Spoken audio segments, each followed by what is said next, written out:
હવે આપણે સ્ટાર્ટ કરીએ. કાલે આપણે ડ્રિફ્ટ વેલોસિટી એટલે આપણે જોયું હતું. આજે આપણે એને ત્યાંથી સ્ટાર્ટ કરીએ કે ડ્રિફ્ટ વેલોસિટીમાં આપણે કોન્સ્ટન્ટ વેલોસિટી શા માટે લઈએ છીએ.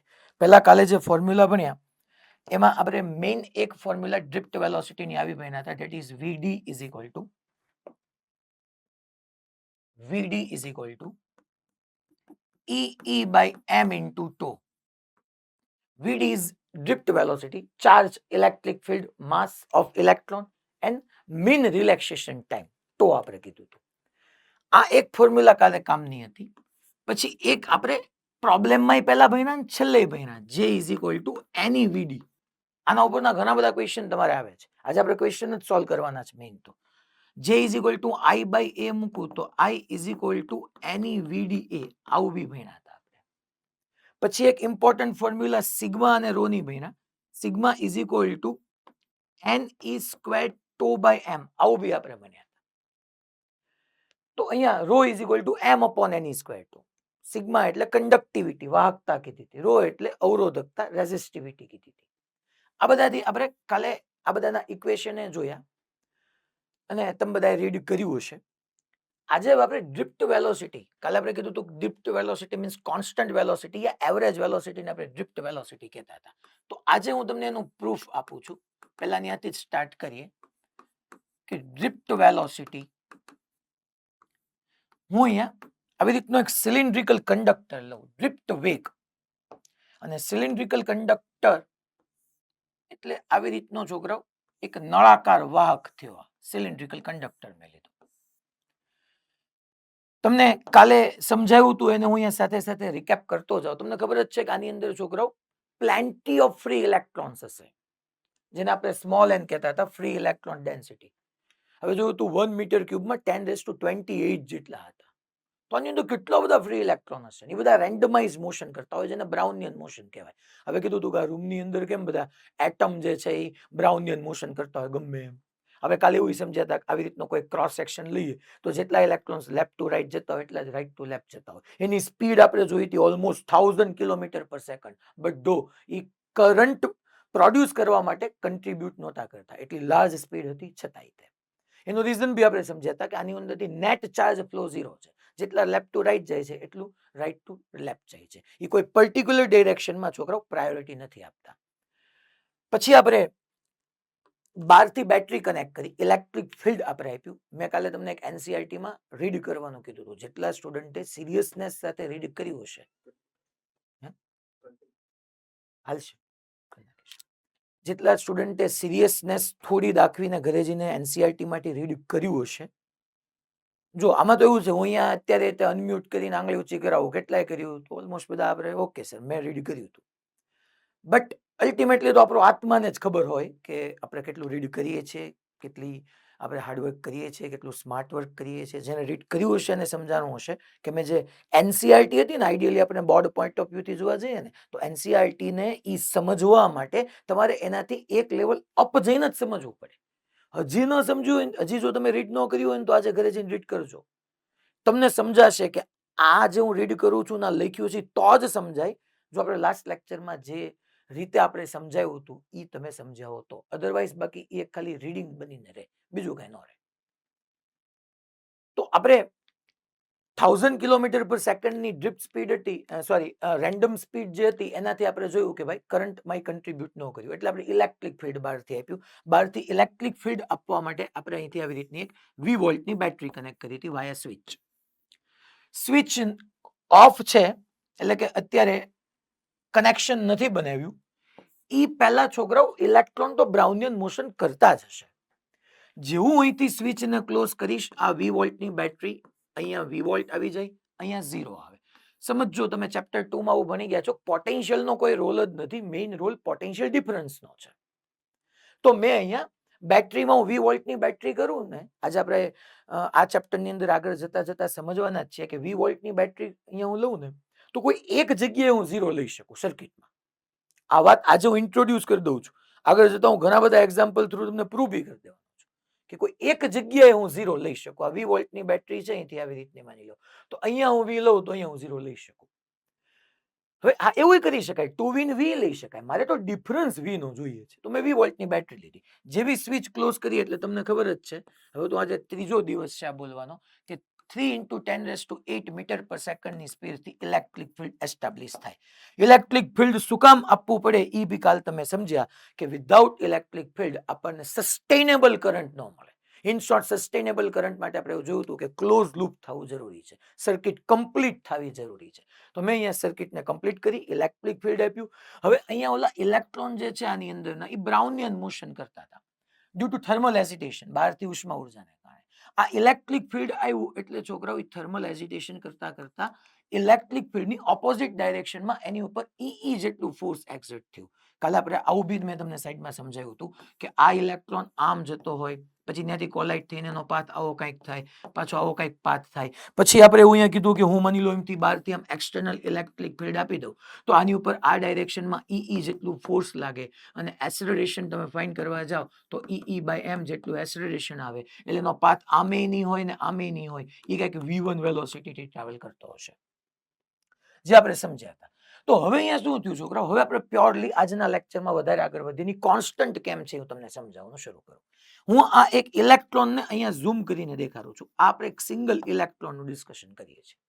આ ઇલેક્ટ્રોન પર તમને ખબર છે કે આ ડાયરેક્શનમાં ઈ જેટલું ફોર્સ એક્ઝર્ટ થયું, ઈ જેટલું ફોર્સ એક્ઝર્ટ થયું, ફોર્સ કોન્સ્ટન્ટ હતું. કોન્સ્ટન્ટ એટલે કે અચળ બળ હતું. અચળ બળ કઈ રીતે ખબર પડે, તો કે ચાર્જ ફિક્સ છે યાર, ઇલેક્ટ્રિક ફિલ્ડ ફિક્સ છે, તો અચળ બળ છે. હા, electric field constant electric field થતા થોડો ટાઈમ લાગે, બટ એ ટાઈમ કઈ એટલો લાર્જ ન હોય, કાંઈ 1-2 સેકન્ડ ન હોય, ફ્રેક્શન ઓફ ટાઈમની અંદર કોન્સ્ટન્ટ ઇલેક્ટ્રિક ફિલ્ડ અંદર એસ્ટાબ્લિશ થઈ જાય. તો E fix, capital E fix, constant force. Constant force એટલે કોન્સ્ટન્ટ એસલરેશન, આ એસલરેશનથી ટ્રાવેલ કરે. એટલે છોકરાઓ આ ઇલેક્ટ્રોન શું થયું, અહીંથી ફોર્સ એક્ઝર્ટ થયું એટલે વેલોસિટી ઇન્ક્રીઝ થઈ, એસલરેશન એટલે વેલોસિટી ઇન્ક્રીઝ થઈ. એ જેવો આમ જવા ગયો ને તો એની આજુબાજુમાં, એના પડોશીની અંદર, એની સરાઉન્ડિંગમાં જેટલા બી ઇલેક્ટ્રોન હશે યા પોઝિટિવ આયન્સ હશે, ધેટ મીન્સ કે લેટિસ સ્ટ્રક્ચર, તો એની સાથે જઈને કોલાઇડ થઈ ગયો. કોલિઝનનો કાલે મિનિંગ મેં તમને સમજાવ્યો હતો કે કોલિઝન થતું હશે એટલે અહીંયા મોમેન્ટમ ટ્રાન્સફર થતો હશે. ઇલેક્ટ્રોન જે છે એની પાસે જે સ્પીડ હતી, સ્પીડ એ જે વેલોસિટી આવી હતી, વેલોસિટી એને લૂઝ કરી ડ્યુ ટુ કોલિઝન. કોલિઝન એટલે મોમેન્ટમ ટ્રાન્સફર, વેગમાનની આપલે, વેગમાનનું રૂપાંતર, પોતાનો વેગ એને બીજાને આપી દીધો, એટલે ધીમો પડી ગયો, એટલે પાછો વેગ ઘટ્યો. પાછો વેગ ઘટ્યો એટલે કે પાછી વેલોસિટી ડિક્રીઝ થઈ, એટલે ઓલરેડી ની આ કોન્સ્ટન્ટ ઇલેક્ટ્રિક ફિલ્ડ તો છે, એટલે પાછું એની ઉપર ઈ જેટલું ફોર્સ લાગ્યું, પાછું ઈ જેટલું ફોર્સ લાગ્યું એટલે પાછો એસલેરેટ થયો, પાછો એસલેરેટ થયો એટલે સ્પીડ ઇન્ક્રીઝ થઈ, સ્પીડ ઇન્ક્રીઝ થઈ, પાછો કોક આજુબાજુ તો યાર 10⁻28 પર નંબર ઓફ ઇલેક્ટ્રોન્સ પર મીટર ક્યુબ હતા, તો આટલા બધા ઇલેક્ટ્રોન્સ, પોઝિટિવ આયન્સ એની સાથે ક્યાંક ને ક્યાંક તો કોલાઇડ થવાનો જ છે. એટલે જેવો ઈ છોકરાઓ ફોર્સ લાગ્યું, એસલેરેટ થયો, વેલોસિટી ઇન્ક્રીઝ થઈ, કોક ને કોલાઇડ થયો, મોમેન્ટમ ટ્રાન્સફર કરી દીધું, પોતે સ્લો ડાઉન થઈ ગયો, પાછો એસલેરેટ થયો, પાછું એનું સ્પીડ ઇન્ક્રીઝ થઈ, પાછો કોલાઇડ થયો, પાછો સ્લો ડાઉન થઈ ગયો, એમ કરતા speed increase decrease, increase decrease, increase decrease થતી ગઈ. એક સમય એવો આવ્યો કે ઈ જેટલું ફોર્સ હતું ને છોકરાઓ, જે આપણું આ એક્સટર્નલ ઇલેક્ટ્રિક ફિલ્ડના કારણે હતું, ઈ ઇલેક્ટ્રોન પર સામે એટલું જ એની ઉપર રેઝિસ્ટિવ ફોર્સ આવ્યું, અવરોધક બળ, and that resistive force is directly proportional to its velocity. જેટલો એનો વેગ વધારે એટલું એની ઉપર અવરોધક બળ વધારે, ધેટ મીન્સ રેઝિસ્ટિવ ફોર્સ વધારે. સર આ કઈ રીતે લાવ્યા તમે? નો પ્રોબ્લેમ, હું તમને યાદ અપાવું. તમે આ ભણી ગયા છો છોકરાઓ. માની લો તમે વિસ્કસ ફોર્સ કરીને એક ટોપિક ફ્લુઇડની અંદર ભણી ગયા છો, ધેટ ઇઝ 6π∗rv, અને ત્યારે ટર્મિનલ વેલોસિટી થતી હોય ત્યારે 6π∗rvt તમે લખતા હતા, અને તમે ન્યાય એવું સમજી શકો, viscous force that is again a wet friction. That means wet friction એટલે સમજાવું તમને હમણાં, Fv is directly proportional to v. બાકી બધું તો કોન્સ્ટન્ટ છે, જોવો તમે. તો તમે એવું અહીંયા સમજ્યા હતા કે કોઈ પાર્ટિકલ માની લો આમ એને ફ્રી ફોલ કરાવું તો mg જેટલું ફોર્સ ડાઉનવર્ડ લાગશે. mg જેટલું ફોર્સ ડાઉનવર્ડ લાગતું હશે તો એરના પાર્ટિકલ્સ એના ડાઉનવર્ડ રિલેટિવ મોશનનો ઓપોઝ કરે. રિલેટિવ મોશન એટલે સાપેક્ષ ગતિ, કે ભાઈ આ માની લો કોઈ એક બોલ છે, નાનો એવો બોલ, એના ઉપર mg જેટલું ફોર્સ ડાઉનવર્ડ લાગતું હોય તો ઈ બોલની સરાઉન્ડિંગમાં જેટલા એર પાર્ટિકલ્સ છે એ એના ડાઉનવર્ડ મોશનનો ઓપોઝ કરતું ફોર્સ અહીંથી આમ લગાડે, આ પાર્ટિકલ આમ ફોર્સ લગાડે, એક પાર્ટિકલ આમ ફોર્સ લગાડે, આ બધાની ક્યુમ્યુલેટિવ ઇફેક્ટ તમને વિસ્કસ ફોર્સ આપે. અને જે સમયે mg અને તમારું વિસ્કસ ફોર્સ 6π∗rv બે સેમ થઈ જતું હોય ત્યારે તમે કહેતા હતા કે ટર્મિનલ વેલોસિટી ટ્રાવેલ કરે, મીન્સ કે કોન્સ્ટન્ટ સ્પીડથી. સેમ અહીંયા જ છે છોકરાઓ. કે ઈ જેટલું ફોર્સ લાગ્યું એટલે એસેલરેટ થયું એટલે એની વેલોસિટી ઇન્ક્રીઝ થઈ. જેટલી વેલોસિટી વધારે હશે એટલો ઝડપથી અથડાશે, એવો ઝડપથી કોલાઇડ થશે. ડ્યુરિંગ કોલિઝન ઈ વેલોસિટી મોમેન્ટમ ટ્રાન્સફર કરશે, પોતે વેલોસિટી લેસ એટલે કે એની ડિક્રીઝ થઈ જશે.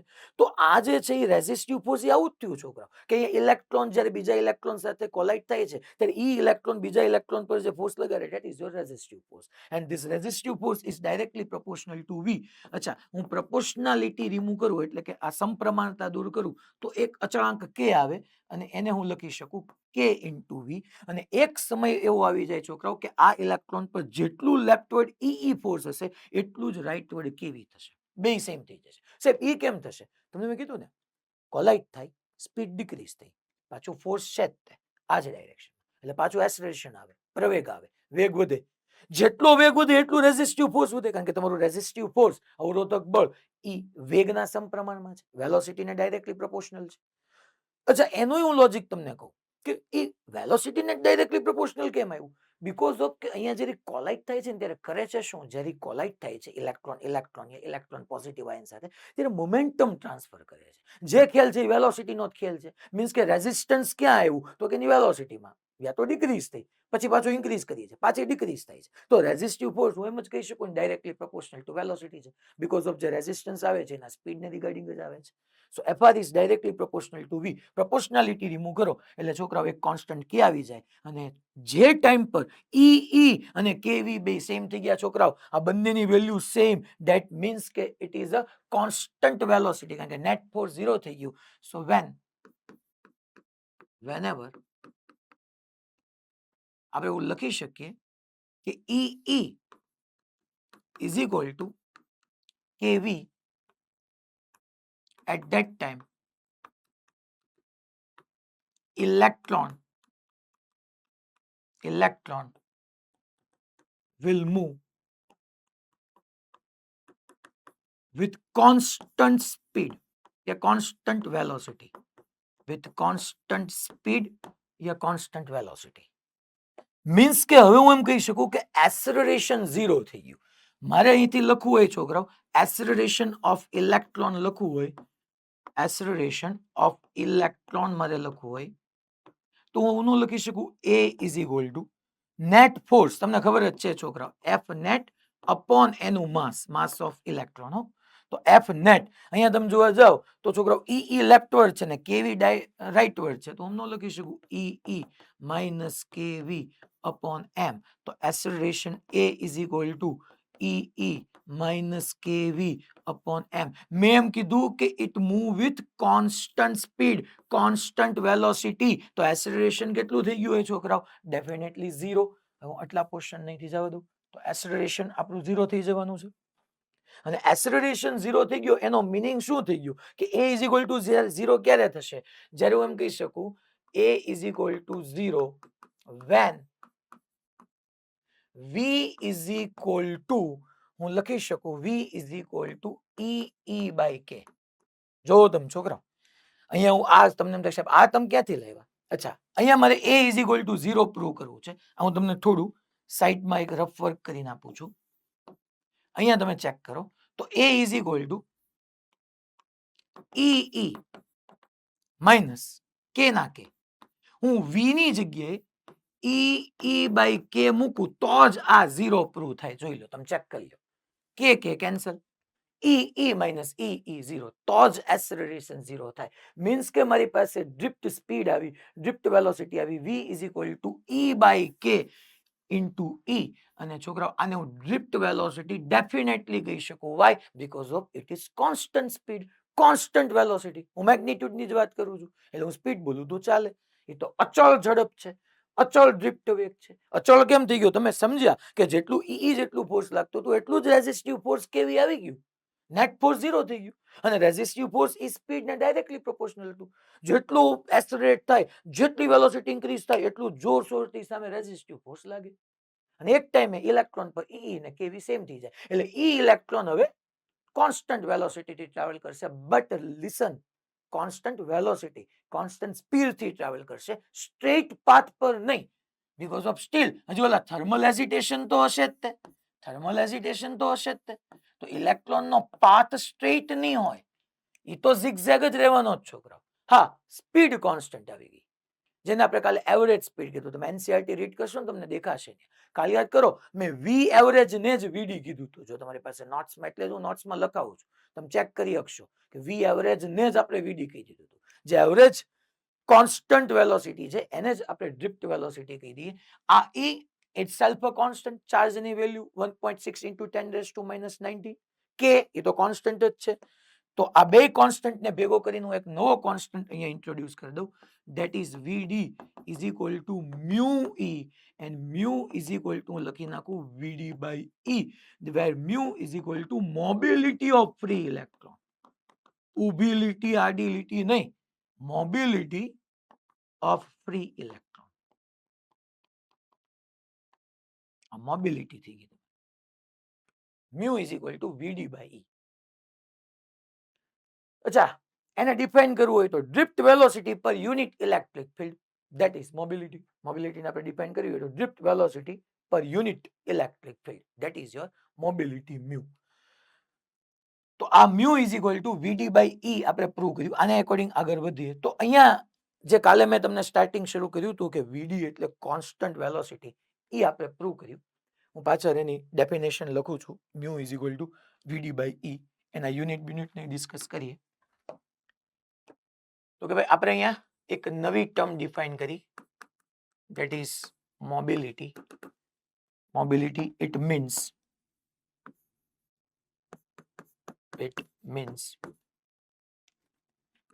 drift velocity per unit electric field. એકમ વિદ્યુત ક્ષેત્ર દીઠ ડ્રિફ્ટ વેગને આપણે મોબિલિટી કહીએ છીએ. એકમ વિદ્યુત ક્ષેત્ર દીઠ ડ્રિફ્ટ વેગ, it means drift velocity per unit electric field. mu is equal to Vd by E લખું, એનો યુનિટ આપણે લઈ લઈએ. તો યુનિટ છોકરા ડ્રિફ્ટ વેલોસિટી નો તો એ તો વેલોસિટી જ છે, એટલે મીટર પર સેકન્ડ. ઇલેક્ટ્રિક ફિલ્ડ ના તમે બે ભણ્યા હતા, કાં તો ન્યૂટન પર કુલમ થાય.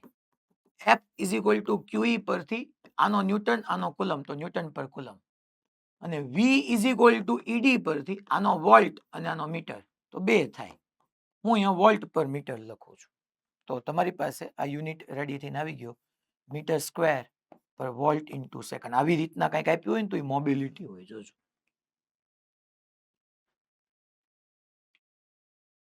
ડ્રિફ્ટ વેલોસિટી પર યુનિટ ઇલેક્ટ્રિક ફિલ્ડ. આના ઉપરથી તમે એની ડાયમેન્શનલ ફોર્મ્યુલા લખી શકો.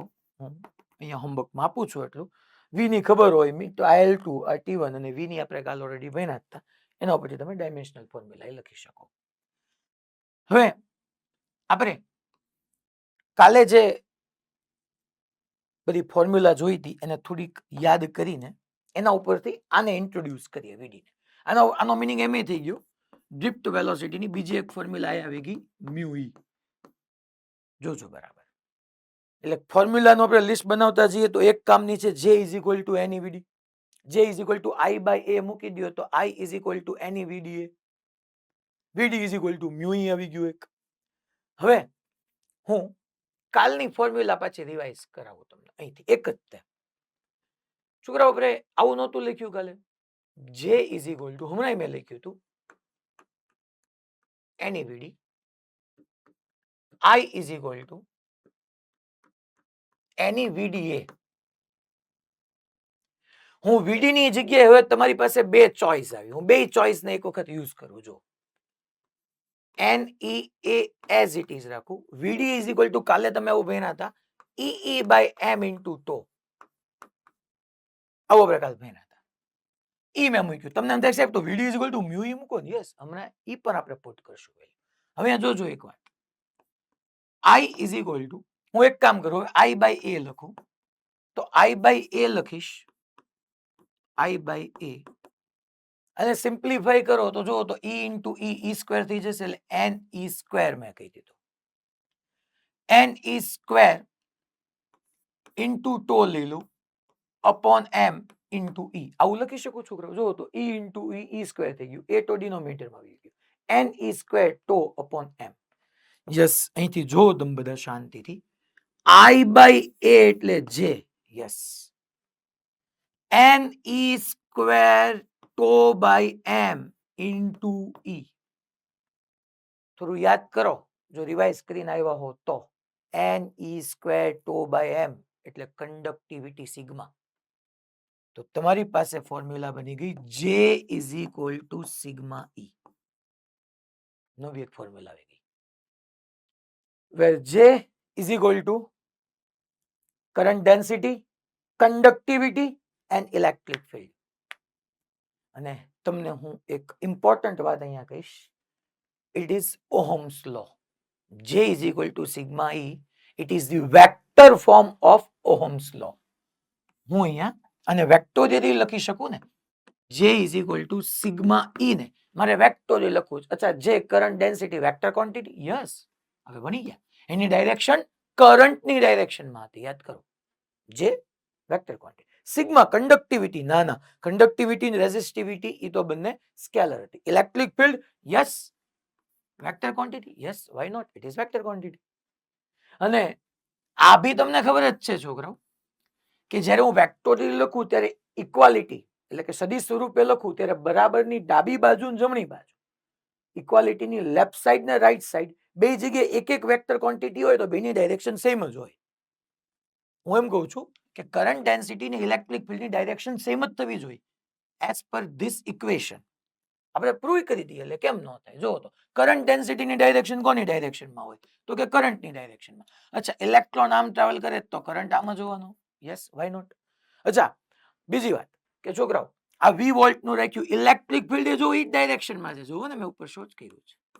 લે સાહેબ આપણે તો J અને E ની જોવાની. મેં તો કીધું કે J એટલે કરંટ ડેન્સિટીની ડાયરેક્શન કરંટની ડાયરેક્શન હતી. તો કરંટની ડાયરેક્શન ને ઇલેક્ટ્રિક ફિલ્ડની ડાયરેક્શન બે સેમ છે તો J અને E both are in same direction. And important line હું લખી નાખું it is vector form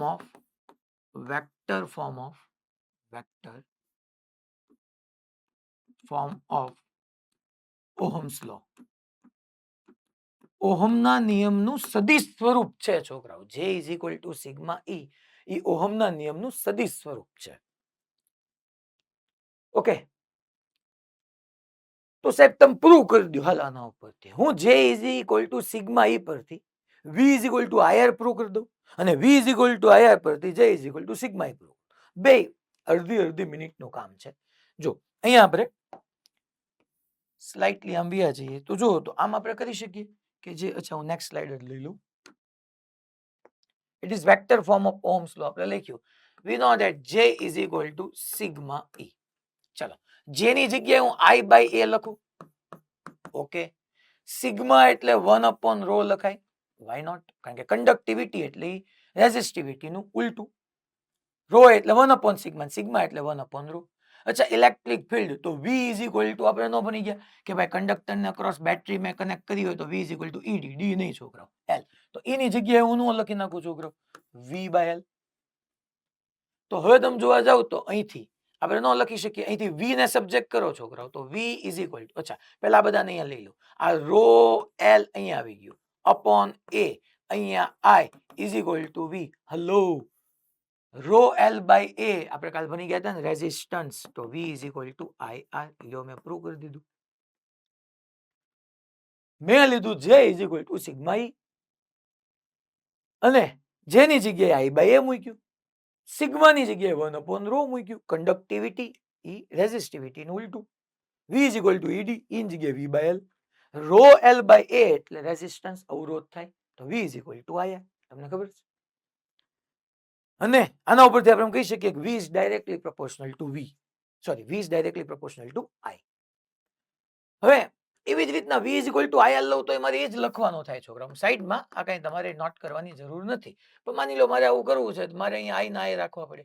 ρ ની જગ્યાએ હું મૂકી દઉં તો કે સોરી R ની જગ્યાએ શું મૂકી દઉં ρ L by A. V is equal to IR. R ની જગ્યાએ ρ L by A. V is equal to ED D નહીં છોકરાઓ L L L કટ થઈ ગયા. I by A આ E નું E I by A એટલે J. આ ρ ને અહીંયા ડિનોમિનેટરમાં લઈ લઉં તો J is equal to E by ρ અને 1 ρ એટલે sigma. J is equal to sigma E. Prove કરી દીધું. તો હવે હું V is equal to IR લખું, એનાથી પ્રોબ્લેમ. તમે જે તમારી માટે નોન ઇક્વેશન છે જાણીતું, એ V is equal to IR છે. બટ આજથી J is equal to sigma E ને બી તમારે યાદ રાખતું જવાનું છે. આના ઉપરથી ઘણા બધા ક્વેશ્ચન પૂછાય છે ને આજે તમે પ્રેક્ટિસ બી કરશો એની. So J is equal to sigma E. ઓહમનો નિયમ હમણાં હું તમને સમજાવું. ઈ પહેલા હજી એક ઇક્વેશન. અહીંયા મેં જો એક યુદ્ધ છેડ્યું હતું, J is equal to any VD અને I is equal to any VD A. VD ની જગ્યાએ મેં કાલની વેલ્યુ પાછી પુટ કરી હતી E બાય M ઇન્ટુ ટો. હવે આજે મેં VD ઇઝ ઇક્વલ ટુ એક નવી વાત ભણ્યો છે, મ્યુ એટલે મોબિલિટી. આને મ્યુ બોલાય, મ્યુ એટલે મોબિલિટી. તો એક કામ કરીએ તો સાહેબ, અહીંયા VD ની જગ્યાએ મ્યુ ઈ મૂકીએ તો કેમ રહે? હાલો ને, મૂકીએ, એમાં ચિંતા હું કામ કરો તમે. ચાલો અગેન પાછું હું અહીંથી સ્ટાર્ટ કરું કે I ઇઝ ઇક્વલ ટુ, આપણને ખબર હતી N E VD A. I is equal two N E as it is. VD ની જગ્યાએ હું મૂકું મ્યુ E ઇન્ટુ A. ચાલો I બાય A આપણને ખબર જ છે જે થવાનું છે, is equal two N E mu E. અચ્છા, J is equal two N E mu E. આટલું લખ્યું મેં. J is equal two N E mu E. VD ની જગ્યાએ એની પહેલા E બાય M ઇન્ટુ ટો લખ્યું હતું, અહીંયા VD ની જગ્યાએ મેં મ્યુ E લખ્યું. હવે તમને અહીંથી છે ને ઘણા બધા ભૂલી જાય. આ એક ઇક્વેશન એટલું કામનું છે, હમણાં એક ક્વેશ્ચન આવે છે, મેઇન આનો યુઝ સેમિકન્ડક્ટરમાં આવવાનો છે. એટલે સેમિકન્ડક્ટરમાં આવે ને ત્યાં સુધી તમારે યાદ રાખવાનું છે. ચેપ્ટર નંબર 14 આપણું 12th. હમણાં મેં કયું ઇક્વેશન પ્રૂવ કર્યું? બધા મનમાં બોલશે, J is equal to sigma E.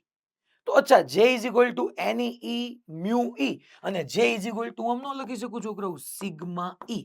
તો આ બંનેમાં ઈ જો કોમન છે, ઈ સિવાયની જેટલી ટર્મ છે ને હું સિગ્મા નો કહી શકું, તો sigma is equal to n e mu. એક બીજી ફોર્મ્યુલા આવી ગઈ,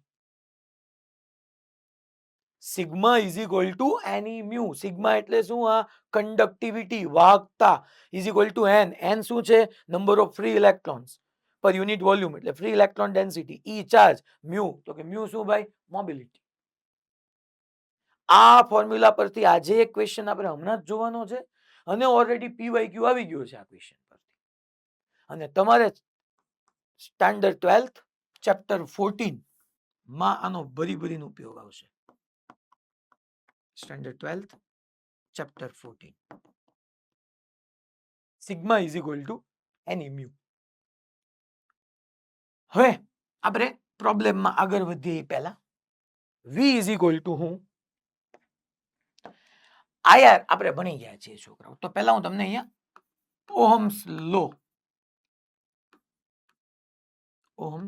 લો આપણે સમજી લઈએ. ઓહમ્સ લો શું કહે છે જો. તો કે પહેલા હું લો ને ડિફાઇન કરું છું. ઇન હોમોજીનિયસ, ગુજરાતી મીડિયમમાં આનો મતલબ થાય સમદ્વિધર્મી, સમાન ટૂંકમાં. ઇન હોમોજીનિયસ યુનિફોર્મ કંડક્ટર, એટલે કે સમાન નિયમિત વાહકમાં, in homogeneous uniform conductor, current passing through it,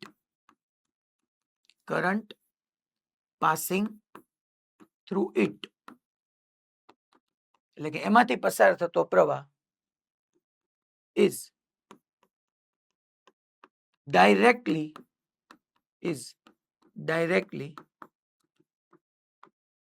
proportional to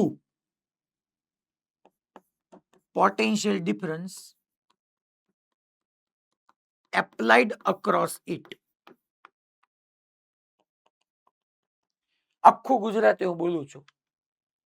સમાન નિયમિત વાહકમાં પસાર થતો વિદ્યુત પ્રવાહ તેને લગાડેલ સીધા જ વિદ્યુત સ્થિતિમાનના તફાવતના સમપ્રમાણમાં હોય છે. Means કે V is directly proportional to I, and if we remove this proportionality તો રેઝિસ્ટન્સ R આવી જાય. અને અહીંથી તમે સ્ટાન્ડર્ડ 10th માં ભણ્યા હતા R is equal to V by I, V A open થઈ ગયું. In homogeneous uniform conductor current passing through it means કે I is directly proportional to potential difference એટલે વિદ્યુત સ્થિતિમાનનો તફાવત એપ્લાઇડ અક્રોસ ઇટ. એને સમાંતર તમે કેટલો પોટેન્શિયલ ડિફરન્સ એપ્લાય કરો છો કરંટ એને ડાયરેક્ટલી પ્રોપોર્શનલમાં છે. અચ્છા, આનો ગ્રાફ જોઈએ આપણે. યુનિટ તો બધું ભણી જ ગયા છે, આર નો આપણે કાલે સમજી ગયા છે. તો અહીંથી હું R is equal to V by I લખું તો અહીંયા આપણે V is equal to I already ઉપર ભણી ગયા છીએ. તો હું વી વર્સિસ આઈ નો ગ્રાફ પ્લોટ કરું છું. અહીંયા આપણે વી લઈ લઈએ, અહીંયા આપણે આઈ લઈ લઈએ. આ વી, આ આઈ. તો એ ગ્રાફ સ્ટ્રેટ લાઈન મળે. પહેલા તો આપણું બેઝિક હાવ નામ કે આ આર તો કોન્સ્ટન્ટ છે છોકરાઓ. આઈ ઇન્ક્રીઝ થતો જાય તો વી ઇન્ક્રીઝ થતો જવાનો છે. V is directly proportional to I. જો આને તમે y is equal to mx plus c સાથે ઇક્વેટ કરીને જોઈ શકો કે ભાઈ અહીંયા x તરીકે તમે જોવા જાઓ તો i છે, તો i નો હાઈએસ્ટ પાવર 1, v નો હાઈએસ્ટ પાવર 1, બે ના હાઈએસ્ટ પાવર એટલે મહત્તમ ઘાત. બેની મહત્તમ ઘાત એક એક હોય, y અને x ની બેની મહત્તમ ઘાત એક એક હોય તો એ ગ્રાફ સ્ટ્રેટ લાઈન હોય. અચ્છા, c ઇન્ટરસેક્શન 0 છે તો અહીંથી મારે ગ્રાફ સ્ટાર્ટ કરવાનો અને ત્યાંથી છોકરાઓ સ્ટ્રેટ લાઈન જશે અને સ્લોપ આ m એટલે ઢાળ કહેવાય, ઢાળ એટલે સ્લોપ. સ્લોપ છોકરાઓ પોઝિટિવ છે r, તો મારે આવી રીતનો ગ્રાફ પ્લોટ કરી દેવાય. તમારો ગ્રાફ આવી રીતનો આવશે, straight line v versus i નો ગ્રાફ. અને અહીંથી તમે આ બધું 10th માં અને 11th ના સ્ટાર્ટિંગમાં ભણી ગયા છો. આ થીટા છે તો હું અહીંથી લખી શકું છોકરાઓ કે સ્લોપ ઇઝ ઇક્વલ ટુ એટલે સ્લોપ એટલે ઢાળ, ઢાળ is equal two tan theta. તમે ગમે બે પોઈન્ટની વેલ્યુ લઈ લો, આ પોઈન્ટ ને આ પોઈન્ટ, તો એમાં કરંટનો ડિફરન્સ આવશે અને આ બે પોઈન્ટને એકોર્ડિંગ વોલ્ટેજનો ડિફરન્સ આવશે. તો આ ડેલ્ટા વી કીધો વોલ્ટેજનો ડિફરન્સ, આ કરંટનો ડિફરન્સ ડેલ્ટા આઈ. તો અહીંયા હું લખી નાખું ડેલ્ટા વી બાય ડેલ્ટા આઈ. જો વી બાય આઈ એટલે આર જ છે, તો યાર થઈ ગયું. તમને વી વર્સિસ આઈ જ ઓલવેઝ આપે એવું શું કામ? તમારી ઓબ્ઝર્વેશન હવે ઘણા યાદ રાખે વી વર્સિસ આઈ છે ને તો એમાં એનો સ્લોપ આપણને રેઝિસ્ટન્સ. અરે જુઓ ને યાર, સ્લોપ એટલે tan થીટા મીન્સ થીટા, તો theta is equal to opposite upon adjacent કરું, સામેની બાજુ છેદમાં પાસેની બાજુ કરું મને વી બાય આઈ મળે છે. વી બાય આઈ એટલે મને આર આપતો હશે. અને સાથે સાથે ઘણી વખત તમને આઈ વર્સિસ વી નો ગ્રાફ બી લોકો આપે છે. આવો ગ્રાફ તમને આપ્યો હોય કે અહીંયા હું આવી રીતના આઈ લઉં અને વી લઉં, હું ચેન્જ કરી નાખું છું વેલ્યુ. અહીંયા આપણે કહી દઈએ અહીંયા આઈ છે, અહીંયા વી છે. કાલે મેં તમને યાદ કરો પ્રૂવ કરાવવામાં પહેલા મેં I is directly proportional to V જ પ્રૂવ કરાવડાવ્યું હતું. જો તમે કાલનું થોડું રીડ કરીને બેઠા હો ને તો યાદ આવી જશે. અને ત્યાં એવું કીધું પ્રોપોર્શનાલિટી રિમૂવ કરી એટલે કન્ડક્ટન્સ આવી ગયો તો યાદ કરો. તો અહીંયા છોકરાઓ આપણને આઈ વર્સિસ વી ના ગ્રાફની અંદર ઈ બી સ્ટ્રેટ લાઈન જ મળવાનું છે. ઈ ગ્રાફ બી થી સ્ટ્રેટ લાઈન મળવાનો છે. ઓરિજિન માંથી પાસ થશે, ઉદ્ગમ બિંદુમાંથી પાસ થતો હોય અહીંથી. અને અહીંયા હું છોકરાઓ ગમે એ જગ્યાએ થીટા લઉં, થીટા લેતા બી તમને એક વખત આઈડિયા આપી દઉં કે આવી રીતનો આપણે થીટા લઈએ. માની લો હું વોલ્ટેજના બે ડિફરન્સ લઉં, કરંટના બે ડિફરન્સ લઉં. અહીંથી આપણે કહીએ કે ભાઈ માની લો મેં આવી રીતના કરંટની ડિફરન્સ લીધું તો આ આવ્યું ડેલ્ટા આઈ, સેમ આવી રીતના આવ્યું ડેલ્ટા વી. અહીંથી હું થીટા લઉં તો અહીંથી આપણો સ્લોપ ઇઝ ઇક્વલ ટુ મારે લેવાય tan theta. tan theta is equal to જોવા જાવ તો delta I by delta V. અહીંથી જ તમને સમજાય છે કે આર એટલે તો વી બાય આઈ હતું, આ મારી પાસે આઈ બાય વી જેવું આવ્યું, મીન્સ કે આર નો આવ્યું, આ મારી પાસે 1 અપોન આર આવ્યું. અને 1 અપોન આર એટલે S, S means conductance. Conductance નું ગુજરાતી મેં કીધું તું વાહકત્વ. એસ મીન્સ કન્ડક્ટન્સ અને કન્ડક્ટન્સ એટલે વાહકત્વ.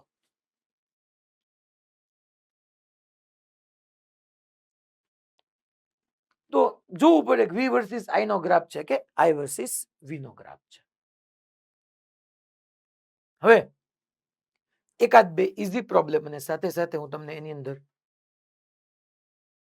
થોડીક ડિટેલ લખાવી દઉં.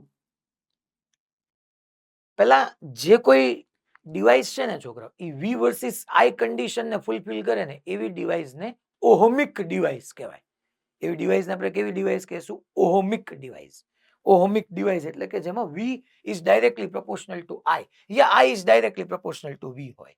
એટલે પહેલી આપણે એક લાઈન લખીએ, a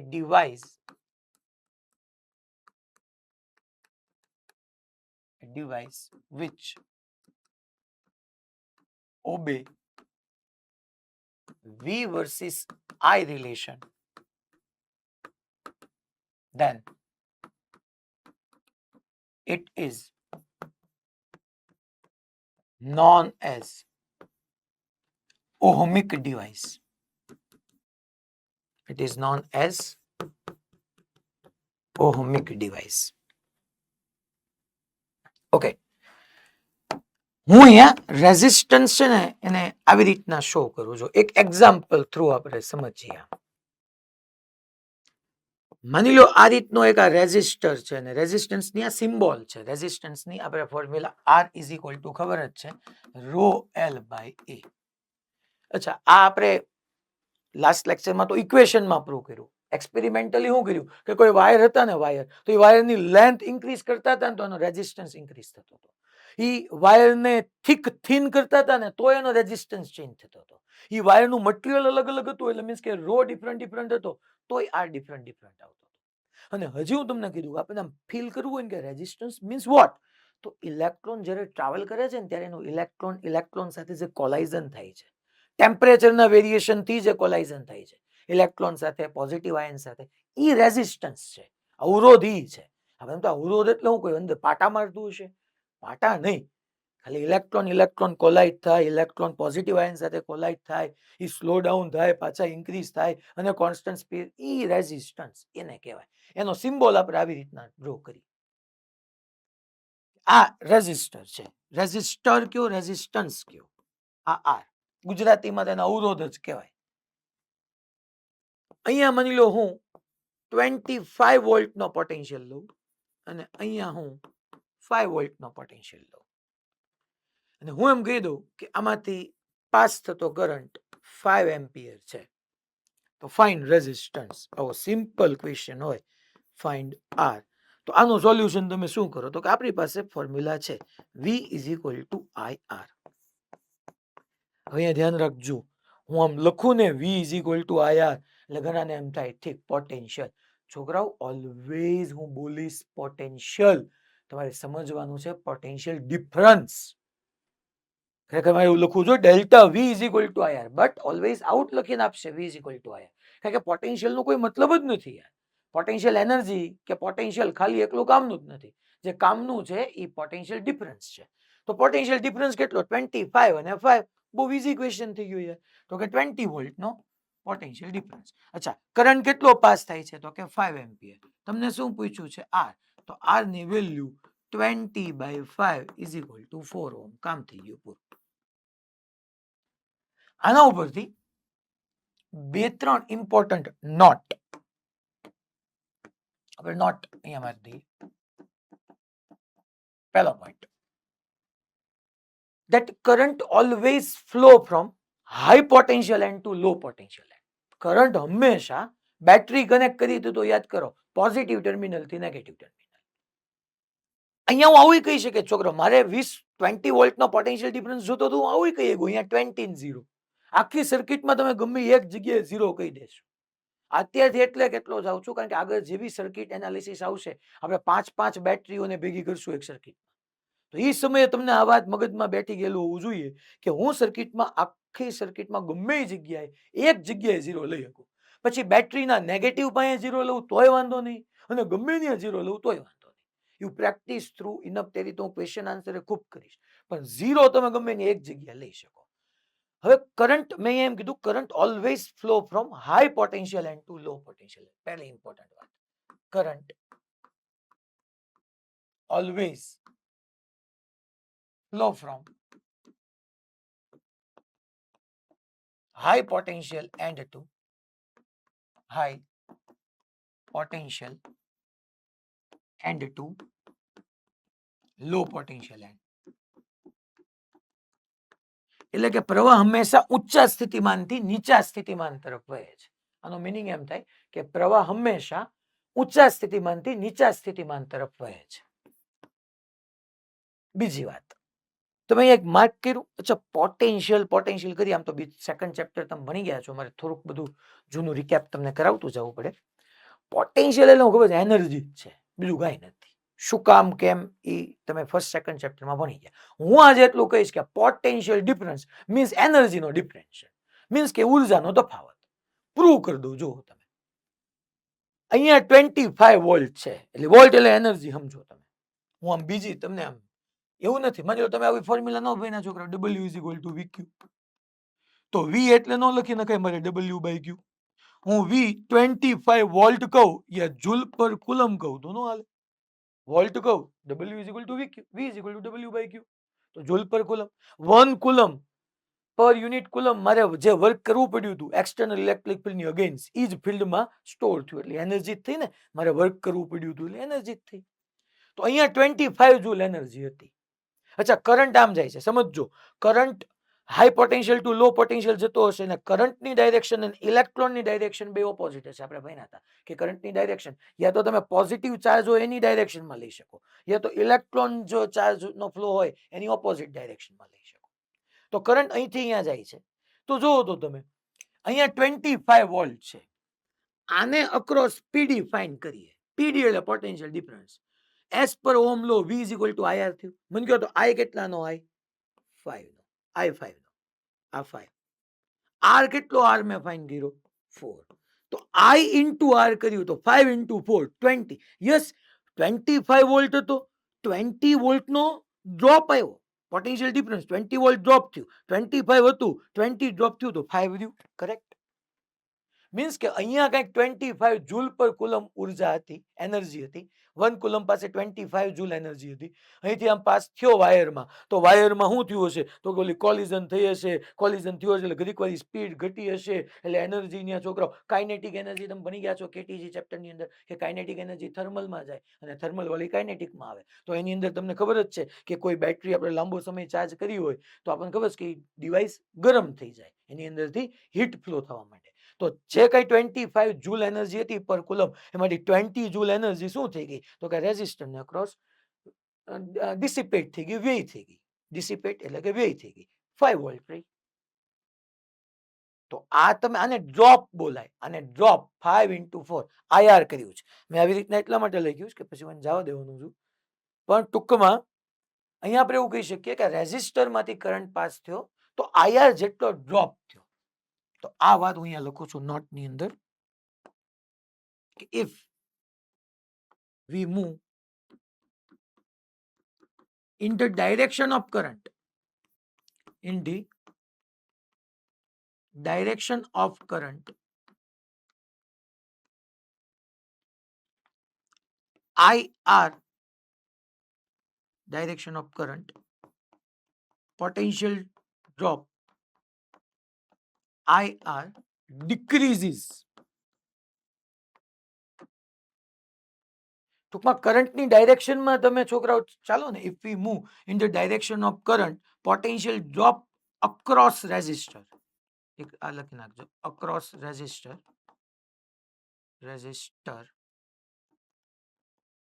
IR પોટેન્શિયલ ડિક્રીઝ થાય. અને પછી એમાં હું સેકન્ડ વાત લખું કે if we move in the opposite direction of current, if we move in opposite direction of current, opposite direction of current, IR potential decreases, sorry, increases.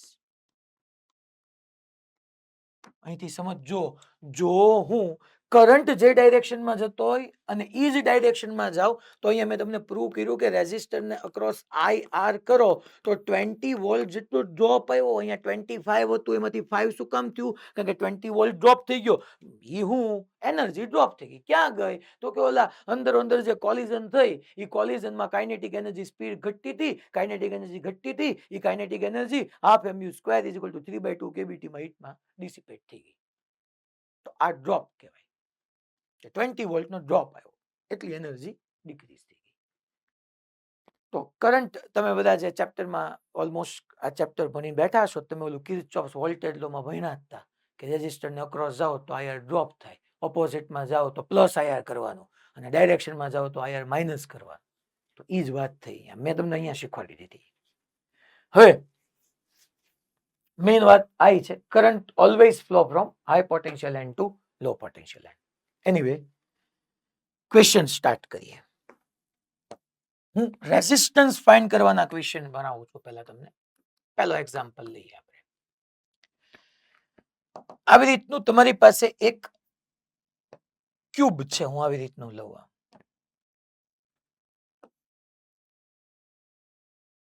આવું મેં ક્યુબ લીધું. હું એમ કહું છું કે આની જે લેન્થ છે ને, આ એલ છે, આ ડેપ્થ કયો કે વિડ્થ કયો, જે કયો એ બી છે, અને આ હાઈટ એચ છે. સોલિડ છે, આ બધું વચ્ચે છે. મેં આવી રીતનો એક એલ લેન્થ નો, બી ડેપ્થ નો યા બી વિડ્થ નો અને એચ હાઈટ નો એક ક્યુબ લીધો. હું અહીંયા આ એક એન્ડ લઉં છું. પહેલા અહીંયા આમ લઉં છું, અહીંયા આમ લઉં છું, અહીંયા આમ લઉં છું.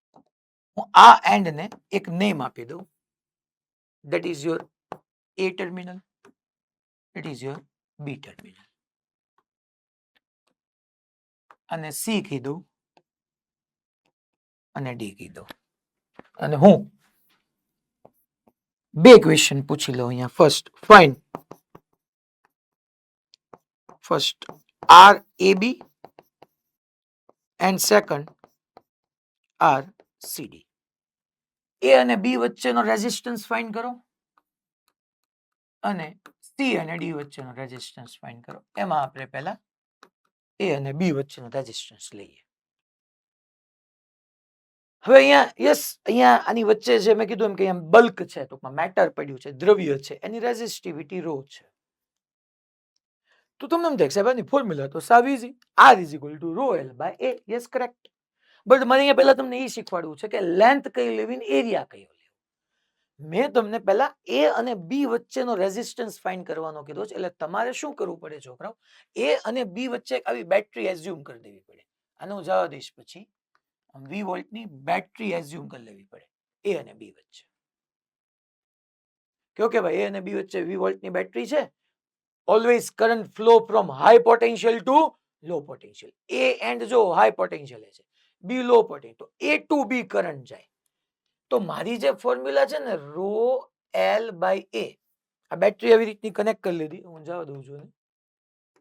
આવી રીતની બેટરી પર ઓલવેઝ કઈ હોય નહીં, મેં આવી એઝ્યુમ કરી. કારણ કે સર્કિટમાં કરંટ ફાઇન થાય ત્યારે આપણે રેઝિસ્ટન્સ જોતા હોય તો બેટરી તો હોવી જ જોઈએ. તો રો તો ઠીક છે, ઓકે. હવે લેન્થ કઈ લેવી, તો કે જેને અક્રોસ કરંટ જાય ને એ લેન્થ લેવાની. મીન્સ કે એલ. ઓકે, એ તો એ જ આવે. હું સાહેબ મસ્તી કરો, બટ બરાબર છે. મેં તમને A અને B વચ્ચેનો કીધો છે. મીન્સ કે કરંટ ફ્લો થાય છે A અને B, sorry A to B. એટલે જે ડાયરેક્શનમાં કરંટ હોય ને એને અક્રોસ લેન્થ લેવાની. હમણાં C અને D વચ્ચે પૂછીશ ત્યારે તમે લેન્થ L ની L રાખો તો આન્સર રોંગ આવે. ટૂંકમાં રો L બાય A માં લેન્થ કઈ લેવાની, એમાં L B H છે, કોને માટે લેન્થ તરીકે લેવાનું, તો કે જે ડાયરેક્શનમાં કરંટ હોય ને ત્યાં લેન્થ લેવાની. અહીંયા મેં તમને કીધું ને કે બેટરી તમે આમ કનેક્ટ કરો, A અને B. સાહેબ આમ કેમ કનેક્ટ કરી? અરે A અને B વચ્ચે જોતું હોય મારે આમ જ કનેક્ટ કરવી પડે. તો કરંટ આમ જ જવાનો છે. કરંટ આમ જવાનો તો એને અક્રોસ લેન્થ આવી, તો L લીધું. અચ્છા, કરંટ આમ જાય, કોઈ વાયરમાંથી કરંટ આમ જતો હોય તો એના પરપેન્ડિક્યુલર આખો ક્રોસ સેક્શન હોય. તો ક્રોસ સેક્શન એરિયા તરીકે ડેપ્થ B અને હાઈટ H, એટલે એરિયાની જગ્યાએ આવી જાય B અને H. તો હું અહીંયા એરિયાની જગ્યાએ લખી નાખું B અને H. હવે સેકન્ડ મેં તમને પૂછ્યું, માની લો આવી રીતના લઈ લઉં સેકન્ડ. અચ્છા, આ બધું જ તમે આઈડિયલી હીટ ટ્રાન્સફરમાં ભણી ગયા છો. હીટ ટ્રાન્સફરમાં તમે ઓલા ભણ્યા હતા ને સ્લેબ, ત્યારે યાદ કરો ક્યારેક ઓલા મલ્ટિપલ સ્લેબ આવતા તો હારો L કયો લેવો ને A કયો લેવો. તો એ ત્યારે હીટ ટ્રાન્સફરમાં આ તમે ઓલરેડી સમજી ગયા છો, યા આના ઉપરથી તમે હીટ ટ્રાન્સફરના ક્વેશ્ચન સોલ્વ કરી શકો. તો રો એલ બાય એ, માની લો હું આર સીડી ફાઇન્ડ કરું, સી અને ડી વચ્ચેનો. અહીંયા કઈ પ્રોબ્લેમ છે? દીપક પ્રજાપતિ લખ્યું છે સેન્ટરમાં, કઈ પ્રોબ્લેમ છે? ચોથો ભાઈ એટલે નથી, અવાજ નથી આવતો, અનમ્યુટ કરો.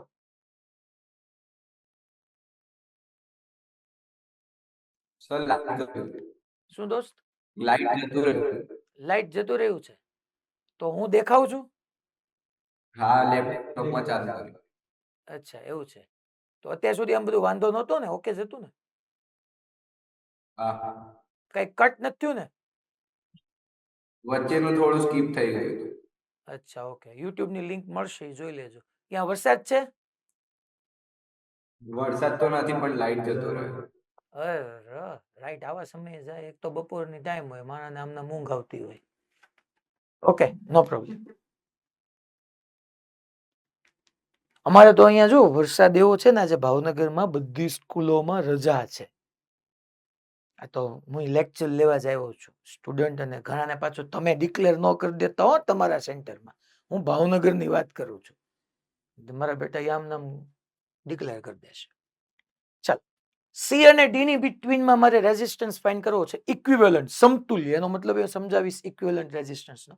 તો હવે મારે શું કરવું પડે? સી અને ડી વચ્ચે આમ બેટરી કનેક્ટ કરવી પડે, સી અને ડી વચ્ચે. તો ઓકે, આપણી પાસે ફોર્મ્યુલા તો થઈ ગઈ rho L by A. But હવે મારે એલ નો આવે, હવે કરંટ આમ પાસ થવાનો. Always high potential to low potential means D to C. Means કે હવે મારે એલ નો આવે છોકરાઓ, એચ આવે. ટૂંકમાં જે ડાયરેક્શનમાં કરંટ હોય ને, જે ડાયરેક્શનમાં કરંટ, ઈ ડાયરેક્શન તમારી લેન્થમાં આવે. એલ કીધું એટલે એલ જ લેન્થ જ લેવી એમ નહીં, કરંટની ડાયરેક્શન ને અક્રોસ તમારે સાઈડ લે. તો આમ કરંટ જાય છે, આમ એચ હાઈટ સુધી આમ. તો કરંટ ડાઉનવર્ડ છે, તો હવે આ એનો ક્રોસ સેક્શન થઈ ગયો. તો આ ક્રોસ સેક્શન થઈ ગયો, તો એચ આ મારી લેન્થ થઈ ગઈ, તો ક્રોસ સેક્શન આ બે આવે. એટલે મીન્સ કે એક એલ આવે અને બીજું બી આવે. તો એરિયાની જગ્યાએ મારે લખવાની આવે એલ ઇન્ટુ બી. તો આ છે તો ઈઝી જ તે છોકરાઓ, R is equal to rho L by A. પણ આમાં તમે જો આવી રીતનું કન્ફ્યુઝન તમારી સામે આવી શકે. હવે નેક્સ્ટ ક્વેશ્ચન લો. આ વી વોલ્ટની બેટરી તમારે કનેક્ટ નથી કરવી, આ તો મેં તમને એક્ઝામ્પલ રૂપે કીધું. તમને જે બે પોઈન્ટ વચ્ચેનો પૂછે ને, ટૂંકમાં હું હાવ આમ એને વન લાઇનર ની અંદર કમ્પ્લીટ કરી દઉં, તો જે બે પોઈન્ટ વચ્ચે ફાઇન્ડ કરતા હોય ને, કરંટ જે ડાયરેક્શનમાં હોય ને, ઈ લેન્થ લેવાની, અને એને પરપેન્ડિક્યુલર જે સાઈડ હોય બધું એરિયા બની જાય. હજી આપણે કરીએ આવા ક્વેશ્ચન, એટલે ઓર તમને આઈડિયા આવશે. માની લો એક ક્વેશ્ચન હું આવો આપું. આ છોકરાઓ જેઈ નો પીવાય ક્યુ છે, નીટમાં બી આવી શકે, હું જે અત્યારે સમજાવી રહ્યો છું. હું આવી રીતનો એક સિલિન્ડર લઉં છું,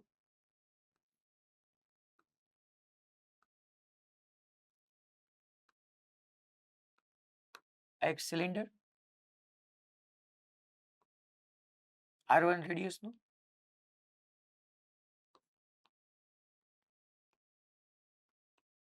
અને એક R2 રેડિયસ નું. બેની એક્સિસ સેમ છે. આની રેડિયસ હું R1 કીધું છું, અને આની રેડિયસ હું R2 કીધું છું. અહીંયા બધી જગ્યાએ બલ્ક છે, વચ્ચે ક્યાંય નથી. એટલે આને હું શું લખું ખબર છે? Cylinder with coaxial cavity. Cylinder with coaxial cavity. Coaxial cavity આનું ગુજરાતી શું થાય ખબર છે? ટૂંકમાં સમઅક્ષીય કેવિટી સાથે નળાકાર. ટૂંકમાં આખો એક સિલિન્ડર હતો, એમાંથી આટલો પોર્શન મેં કટ કરી નાખ્યો. આ કેવિટી છે. ટૂંકમાં બલ્ક આખામાં બલ્ક નથી, અહીંયા ક્યાંય બલ્ક નથી, અહીંયા ક્યાંય દ્રવ્ય નથી, ખાલી એટલામાં જ છે. અને આની લેન્થ આપણે ડેફિનેટલી એલ કહી દઈએ, આની લેન્થ એલ કહી દઈએ. અને હું આ પોઈન્ટને એ કહી દઉં ને આ પોઈન્ટને બી કહી દઉં ને મારો ક્વેશ્ચન સિમ્પલ છે, ફાઇન્ડ આર એ બી. એ અને બી વચ્ચેનો ઇક્વિવેલન્ટ રેઝિસ્ટન્સ ફાઇન્ડ કરો. આજે આપણા મોડ્યુલમાં બી છે, જે મેં ડાયરેક્ટલી હોમવર્કમાં આપી દીધો. હમણાં એક ક્વેશ્ચન આવે ત્યારે તમને દેખાડીશ બી ખરો. હું તમને ખાલી એટલું કહી દઉં કે છોકરો આર એ બી ફાઇન્ડ કરો, એ અને બી વચ્ચેનો રેઝિસ્ટન્સ. તો તમારો તમને એટલું ખબર જ છે કે ભાઈ કોન્સેપ્ટ ક્લિયર હોવો જોઈએ કે આર ઇઝ ઇક્વલ ટુ મારે રો એલ બાય લખવાનું. ડેન્સિટી કઈ વેરી નથી સાહેબ થતી હોય તો, સોરી રેઝિસ્ટિવિટી કઈ વેરી નથી થતી હોય તો હમણાં એવો ક્વેશ્ચન કરાવું કે જેમાં જે અંદર તમે દ્રવ્ય ભણો છો, મટીરિયલ છે, ઈ બી ચેન્જ થતું જતું હોય તો કેમ, ઈ ત્યારે સમજીએ. આ તો અહીંયા રો તો ફિક્સ છે. અચ્છા, એ અને બી વચ્ચે પૂછ્યું તો મારે બેટરી એ અને બી વચ્ચે કનેક્ટ કરવાની થાય સાહેબ, આમ જ થશે ને. આમ એ અને બી વચ્ચે બેટરી કનેક્ટ કરવાની થાય ને, યસ. તો કરંટ ક્યાંથી ક્યાં જવાનો છે, એ ટુ બી. યસ, તો કરંટ એ ટુ બી જ જવાનું છે. તો મારે R is equal to rho fix છે, એલ એ ફિક્સ છે. એરિયા કયો લેવાનો થાય છે, તો કે જે ડાયરેક્શનમાં કરંટ હોય એ ડાયરેક્શનમાં લેન્થ હોય એને પરપેન્ડિક્યુલર, એટલે પરપેન્ડિક્યુલર આ એરિયા થાય. પણ આમાં તો અહીંયા તો કેવિટી છે, એટલા પાર્ટમાં તો કઈ કરંટ છે જ નહીં. કરંટ તો અહીંથી આમ પાસ થાય, અહીંથી આમ પાસ થાય. અચ્છા, તો મારે ક્રોસ સેક્શનલ એરિયા લખવો હોય તો આનું ક્રોસ સેક્શન લેવું હોય, સિલિન્ડર જે છે, સિલિન્ડરનો આ પોર્શનનો એરિયા તમને ખબર છે પાઈ આર સ્ક્વેર. તો ટોટલ પાઈ R1 લેવું, પાઈ R2 લેવું નહીં. પાઈ R1 સ્ક્વેરમાં તો હવા છે ભાઈ, એર છે, ત્યાં કઈ ક્યાં થોડું મટીરિયલ છે. પાઈ R2 સ્ક્વેર, પાઈ R2 સ્ક્વેરમાં આખામાં ક્યાં મટીરિયલ છે, તો આટલામાં જ છે. તો મારે એરિયા તરીકે લેવાનો આવે પાઈ R2 square minus R1 square. ખાલી એટલો એરિયા લેવાનો, એટલો. આ નહીં, ટૂંકમાં આ નહીં, ખાલી આપણે આ એરિયા લઈએ છીએ. પાઈ આખામાં પાઈ R2 સ્ક્વેર માંથી પાઈ R1 સ્ક્વેર માં સબટ્રેક્ટ કરી દો. That is your answer. R is equal to rho L upon A, that is pi R2 square minus R1 square. જો પછી એક R વાળો રેઝિસ્ટન્સ છે ને, આને મેં કેપિટલ R કીધું, રેડિયસ છે, પાછી બે ભેગું ન કરતા. તો જો જાગો છો ને પાછા, નહીતર આ કેન્સલ કરશે. એટલે આ રેઝિસ્ટન્સ છે ને, આ રેડિયસ ની વાત થઈ છે. સ્મોલ આર ના ટર્મમાં લખી નાખો તો વાંધો નહીં મને. ઓકે, આ ક્વેશ્ચન ઓલરેડી આપણા મોડ્યુલમાં છે ને, જેના પીવાયક્યુમાં છે. હવે આપણે એક કેસ ઓર વધારી, થોડો ઓર ટફ બનાવું. હું હવે કોએક્સિયલ સેલ લઉં છું છોકરા. આવી રીતની એક શેલ લઉં છું. હું જો આમ કરીશ પણ એ છે શેલ.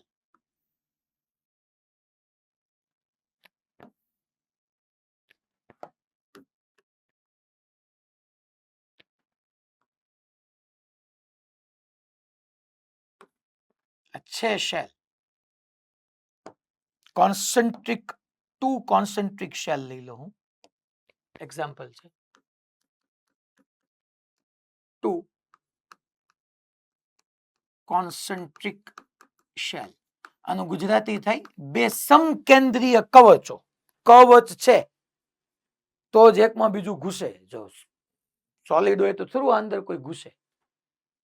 એટલે આ ટુ કોન્સન્ટ્રિક શેલ છે, બે સમકેન્દ્રીય કવચો. કવચ એટલે પોલો ગોળો, ઇંગ્લિશમાં હોલોસ્ફિયર. આની રેડિયસ જે છે ઈ આ હું સ્મોલ r1 કીધું, એટલે ઓલું પાછું કેપિટલ R વાળું ભેગું ન થાય. અહીંયા હું સ્મોલ r2 કીધું. અહીંયા ક્યાંક મટીરિયલ મેં ભરી દીધું છું, અને હું ક્વેશ્ચન અહીંયા એમ પૂછું છું, ફાઇન્ડ રેઝિસ્ટન્સ ઓફ મટીરિયલ. મેં બંને કોન્સન્ટ્રિક જે શેલ છે ને, ટુ કોન્સન્ટ્રિક શેલ, એની બિટવીનમાં આ મટીરિયલ ભરી દીધું. મટીરિયલ એટલે દ્રવ્ય, સમજો આ મટીરિયલ છે. મારે એનો રેઝિસ્ટન્સ ફાઇન્ડ કરવાનો છે. એ ઉપરાંત આટલું તમને ગિવન હશે કે આ ઇનર શેલ છે ને, અહીંયા હું 0.1 કહી દઉં, અહીંયા હું 0.2 કહી દઉં, અને આ બી તમને ગિવન હશે ક્વેશ્ચનમાં કે V1 is greater than V2. Means કે મેં આ જે 0.1 છે ને એ હાયર પોટેન્શિયલ હશે, અને સેકન્ડ જે પોઈન્ટ છે ને 2 નંબરનું એ લોઅર પોટેન્શિયલ હશે. સો V1 is greater than V2 આવું કહી દઉં છું. હવે ફાઇન્ડ રેઝિસ્ટન્સ ઓફ મટીરિયલ આ આપણો ક્વેશ્ચન છે. મટીરિયલ ચલો આનો આન્સર લો. હવે આપણને એમ થાય સાહેબ રેઝિસ્ટન્સ ફાઇન્ડ કરો, લખી નાખો ને sir R is equal to rho L by A. હવે તમે મારી સાથે સાથે 2 મિનિટ ન લખતા કારણ કે અહીંયા રોંગ લખવાનો છો. તમને એવું થાય કે R is equal to rho L by A. ચાલો ઓકે, લેન્થ કઈ લેશું તો કે ભાઈ V1 is greater than V2 છે એટલે અહીંયા તમને ઓલો કોન્સેપ્ટ યાદ આવવો જોઈએ.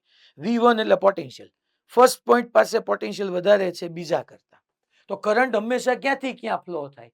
High potential to low potential. Means કે કરંટ આ 1 નંબરના પોઈન્ટ થી 2 નંબરના પોઈન્ટ તરફ જવાનો છે. તો આપણે એમ થાય લેન્થ કઈ આવે હે સાહેબ? લેન્થ અચ્છા જો તો હાલો તો આને અક્રોસ આમ કરંટ જશે, આમ કરંટ જશે તો લેન્થ આ આવે. આ લેન્થ કઈ કહેવાય? તો કે ઘણા બધાને અહીંયા બેઠા બેઠા મનમાં બોલતા હશે કે સાહેબ R2 માઇનસ R1 આવે. સમજાય જેવી વાત છે, એમાં કોઈ મોટો લોજિકલ ક્વેશ્ચન નથી. તો કે ખબર પડી ગઈ લેન્થ આ આવે ટૂંકમાં R2 માઇનસ R1. નો પ્રોબ્લેમ. આ તમને આપ્યું હોય તો જ તમને ખબર પડે ને કે 1 to 2 લેવું કે 2 to 1 લેવું.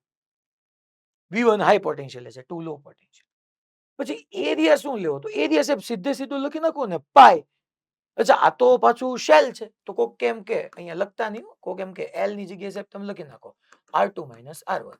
અને સાહેબ એરિયા લખી નાખો ને, એરિયા આખાનો એરિયા શેલ છે એટલે આ તમને જે આમ દેખાય ને એમ નથી, આમ શેલ છે, આખે આખી આમ ગોળો છે, પોલો ગોળો, હોલો સ્ફિયર છે. તો મારે એનો એરિયા શું લખાય? 4 પાઈ R સ્ક્વેર. તો કોક લખી નાખો ને સાહેબ 4 pi R2 square minus R1 square. Large shell છે એનો 4 પાઈ R2 સ્ક્વેર, સ્મોલ જે શેલ છે એનો 4 પાઈ R1 સ્ક્વેર. એમ નો આવે ને છોકરાઓ, કારણ કે એરિયા અહીંથી ચેન્જ થતો જાય. જો તમે આનો 4 પાઈ R1 સ્ક્વેર પછી કંઈક જુદો, પછી કંઈક જુદો, એમ નહીં સાહેબ. તો ઓલામાં તમે જ કીધું પણ એમાં છોકરાઓ અહીંથી કરંટ જ્યાંથી એન્ટર થયો થી કરંટે લીવ કર્યો ત્યાં સુધી જો તમે ક્રોસ સેક્શનલ એરિયા ફિક્સ જ રહ્યો પાઈ R2 square minus R1 square. અહીંથી અહીંયા ક્યાં એરિયા ક્યાં બદલાનો? જો ક્રોસ સેક્શનલ એરિયા તો એ જ રહ્યો ને, R2 square minus R1 square into pi. પણ અહીંયા ચેન્જ થતો જાય છોકરાઓ. અહીંથી કરંટ એન્ટર થઈને અહીંયા જતો જાય એમ એરિયા ઇન્ક્રીઝ થતો જાય, ઇન્ક્રીઝ થતો જાય. કયો લેવાનો? ઇનિશિયલ કે ફાઇનલ? અરે એમ નો હોય ને, કન્ટિન્યુઅસલી એરિયા ચેન્જ થતો જાય. તો હું ડાયરેક્ટલી આમ લખી નાખું કે 4 pi R2 square minus R1 square લખી નાખું. ના ના, કારણ કે કરંટ અહીંથી, કારણ કે જેમ R is equal to rho L by A માં એરિયા ઇન્ક્રીઝ થતો જાય એમ રેઝિસ્ટન્સ ચેન્જ થતો જાય ને, ડિક્રીઝ થતો જાય. તો હું એમ ન લખી શકું. તો સાહેબ મારે આ ક્વેશ્ચનને સોલ્વ કેમ કરવો? હવે સીધે સીધું થોડું એમ કહી કે ભાઈ એરિયા આખે આખો આવી ગયો. એમ નહીં, એરિયા ઇન્ક્રીઝ થતો જાય તો કરંટ ચેન્જ થતો જવાનો. કારણ કે એરિયા ઇન્ક્રીઝ થતો જાય તો R is equal to rho L by A મુજબ A ઇન્ક્રીઝ થાય તો R ડિક્રીઝ થાય. તો એમ સીધું થોડું કહી શકું. તો શું કરવાનું? તો કઈ નહીં, એક એલિમેન્ટ લેવાનો, એલિમેન્ટલ શેલ. હવે હું શું કરું કે અહીંથી સેન્ટરથી સ્મોલ r ડિસ્ટન્સે જાઉં અને એક એલિમેન્ટલ શેલ લઉં. આવી રીતે એક એલિમેન્ટલ શેલ છે. ઓલમોસ્ટ મારે સેમ ડ્રો કરવાની છે.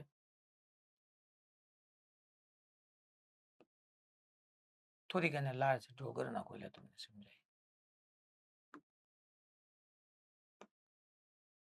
આવી રીતે એલિમેન્ટલ શેલ હું આની અંદર આવી રીતના આ બલ્કે આવી જ ગયું છું. હું સેન્ટરથી R જેટલા ડિસ્ટન્સે ગયો અને એક ડી આર વિથની મેં એલિમેન્ટલ શેલ લીધી. એલિમેન્ટલ શેલ એટલે આનું છોકરો ગુજરાતી થાય, મેં એક કવચ સ્વરૂપે ખંડ લીધું. કહેવાય એક નાની એવી શેલ લીધી. અચ્છા સાહેબ અહીંથી અહીંયા જાવ એરિયા ઇન્ક્રીઝ નો થઈ જાય? થઈ જાય દોસ્ત, તારી વાત સાચી કે આ ઇનર શેલ નો એરિયા માં લખવો હોય તો 4 પાઈ સ્મોલ r સ્ક્વેર લખાય. આઉટર શેલ નો લખવો હોય તો 4 pi small r plus dr whole square લખાય. પણ યાર એટલી સ્મોલ છે કે ડિસ્ટન્સ નથી કન્સિડર કરવાનું. એક આખું એક આખી એમ શેલ જ લઈ લેવાની, સાવ નેગ્લિજિબલ થિકનેસ હશે. અને આનો હું રેઝિસ્ટન્સ લખું તો પહેલા હું અહીંયા લખું છું કે ભાઈ રેઝિસ્ટન્સ ઓફ એલિમેન્ટલ શેલ અચ્છા, આખાનો છોકરાઓ આર થાય તો શેલ એલિમેન્ટ છે તો ડીઆર. રો ફિક્સ છે એટલું હજી શાંતિ છે, રો ફિક્સ છે.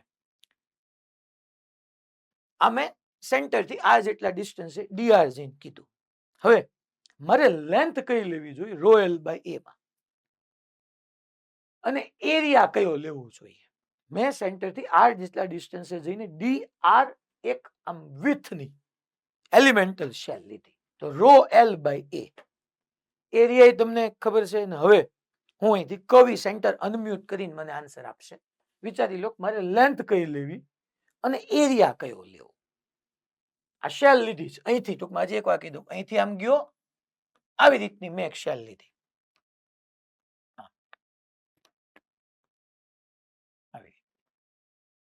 બાકી એરિયા ઇન્ક્રીઝ થતો જતો હતો, કરંટ પાસ થતો હોય ને એમાં એરિયા ચેન્જ થતો હોય, સીધું R is equal to rho L by A નો કહી શકો. ચાલો, સુરત ગુરુકુળમાં બધા આમ તો આંગળી ઊંચી કરે છે, પછી હાલો બધા આંગળી ઊંચી કરો, રેઝ યોર હેન્ડ, મને ખબર પડે. ખોટે ખોટું કરશે આપણે ક્યાં પૂછવું. ચાલો, સુરત ગુરુકુળમાં ફર્સ્ટ બેચ છે, ચલો. અને એરિયા બેટા વેરી ગુડ. તે લેન્થ ડીઆર કઈ રીતે લખી?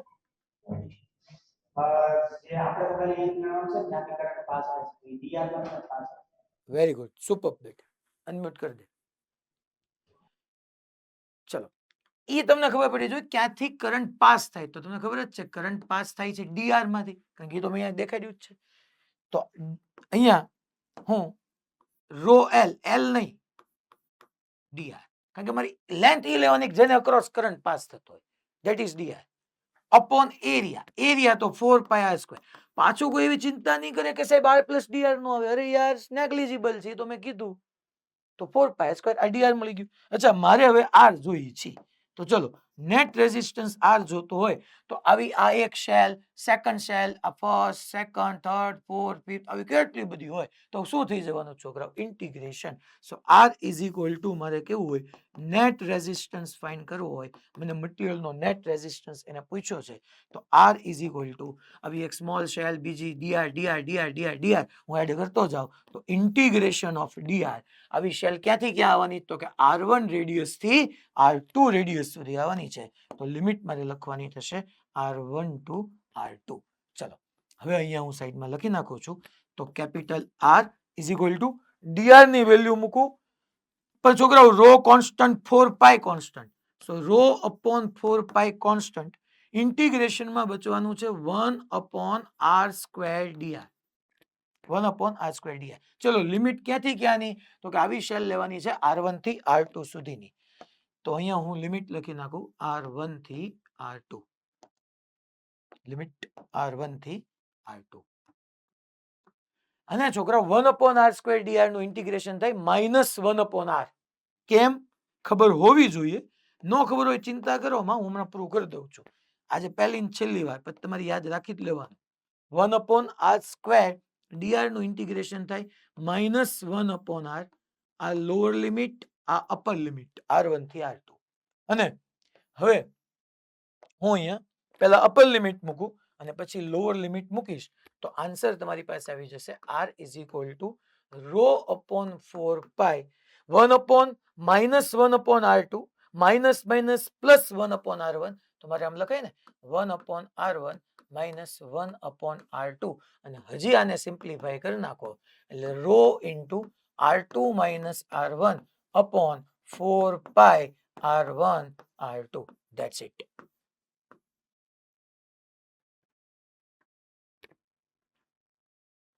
One upon R square DR નું -1 અપોન આર મેં કર્યું. કેમ કર્યું હમણાં સમજાવું. Lower limit R1, upper limit R2. પેલા સ્મોલ આર ની જગ્યાએ અપર લિમિટ આવે, માઇનસ ઓફ માઇનસ કરો એટલે પ્લસ થઈ જાય, 1 અપોન R1 આવે, તો 1 upon R1 minus 1 upon R2 મેં કર્યું.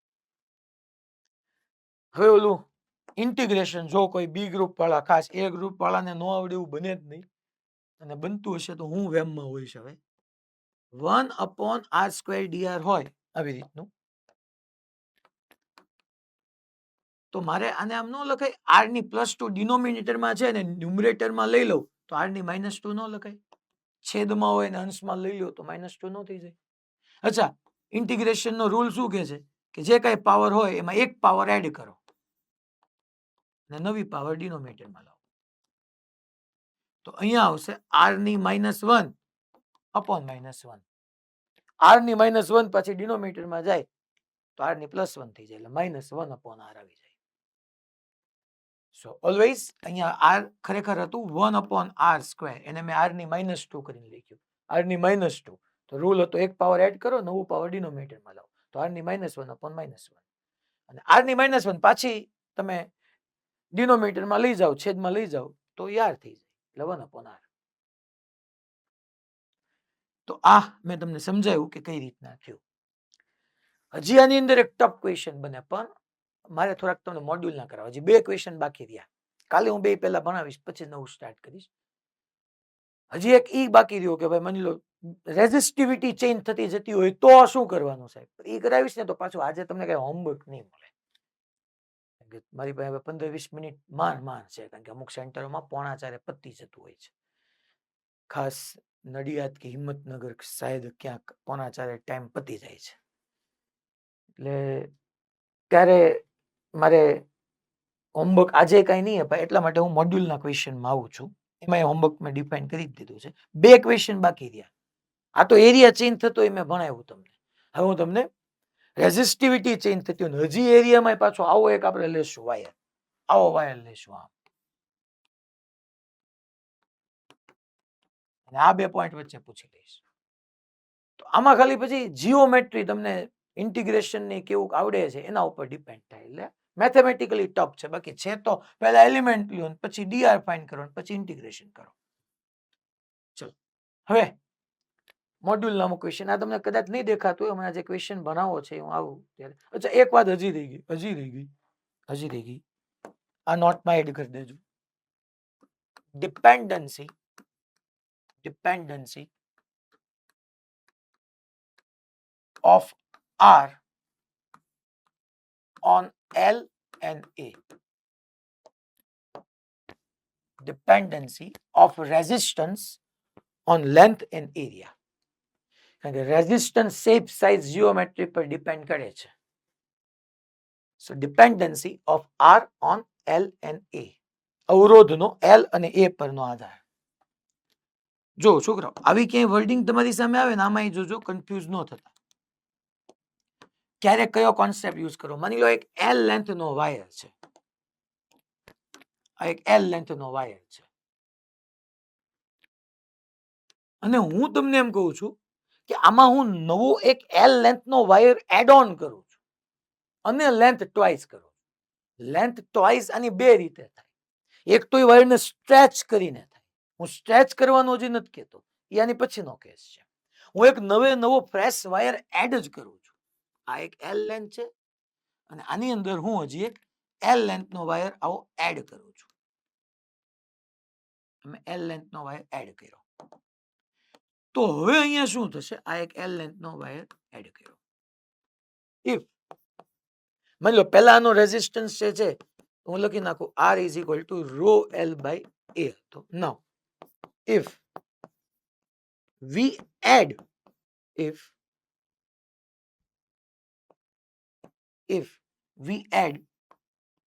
another wire of length L, તો હવે નવો રેઝિસ્ટન્સ R ડેશ શું થશે? તો કે એના એ જ બેનું જે મેટર છે એ સેમ જ છે, દ્રવ્ય સેમ જ છે, બેની રેઝિસ્ટિવિટી રો જ છે. સેમ રેઝિસ્ટિવિટી વાળો મેં એક નવો L લેન્થ નો વાયર એડ કર્યો, તો રો જ રહી. હવે લેન્થ L નો થઈને લેન્થ હવે શું થઈ ગઈ?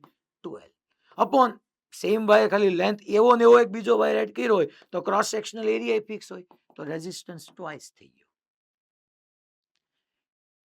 એટલે અહીંયા મેં શું કર્યું, એક માની લો એક પેન હતી L લેન્થ ની, બાજુમાં બીજી એવી જ એક L લેન્થ ની પેન મૂકી દીધી, સિરીઝમાં મૂકી એની સાથે અડોઅડ.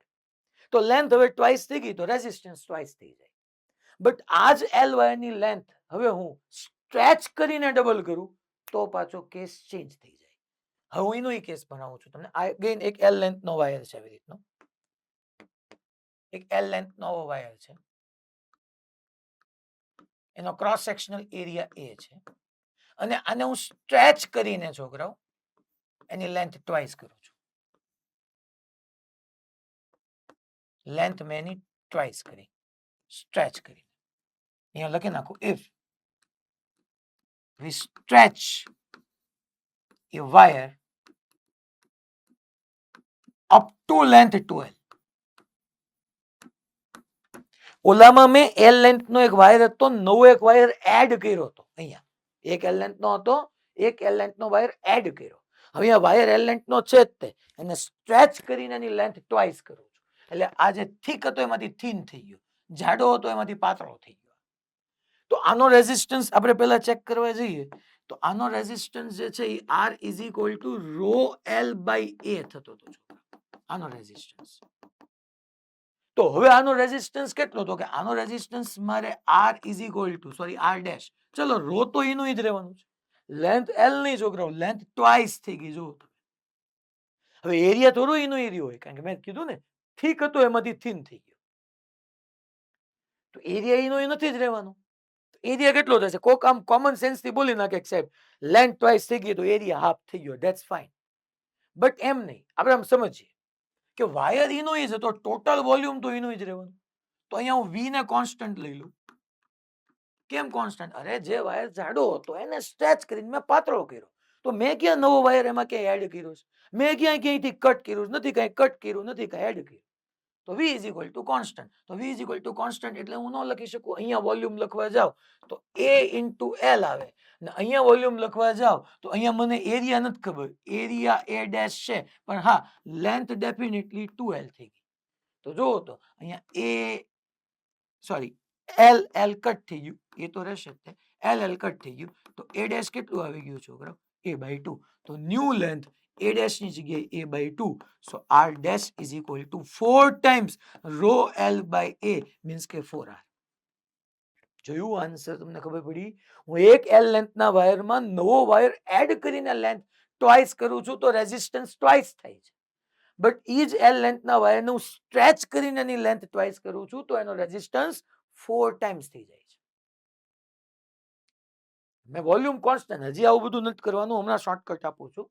આ તો મેં તમને સમજાવ્યું કે અહીંયા હું વોલ્યુમ કોન્સ્ટન્ટ કરી શકું. એટલે તમે સમજજો, જ્યારે તમને કોઈ બી ક્વેશ્ચન ની અંદર એમ કીધું હોય ને કે સ્ટ્રેચ કરીને એની લેન્થ ચેન્જ કરો છો, ત્યારે તમે એમાં વોલ્યુમ કોન્સ્ટન્ટ લખી શકો. ગમે ત્યારે સીધું આ કેસમાં સીધું વોલ્યુમ કોન્સ્ટન્ટ નથી લેવાનું, આમાં નવો વાયર મેં એડ કર્યો છે.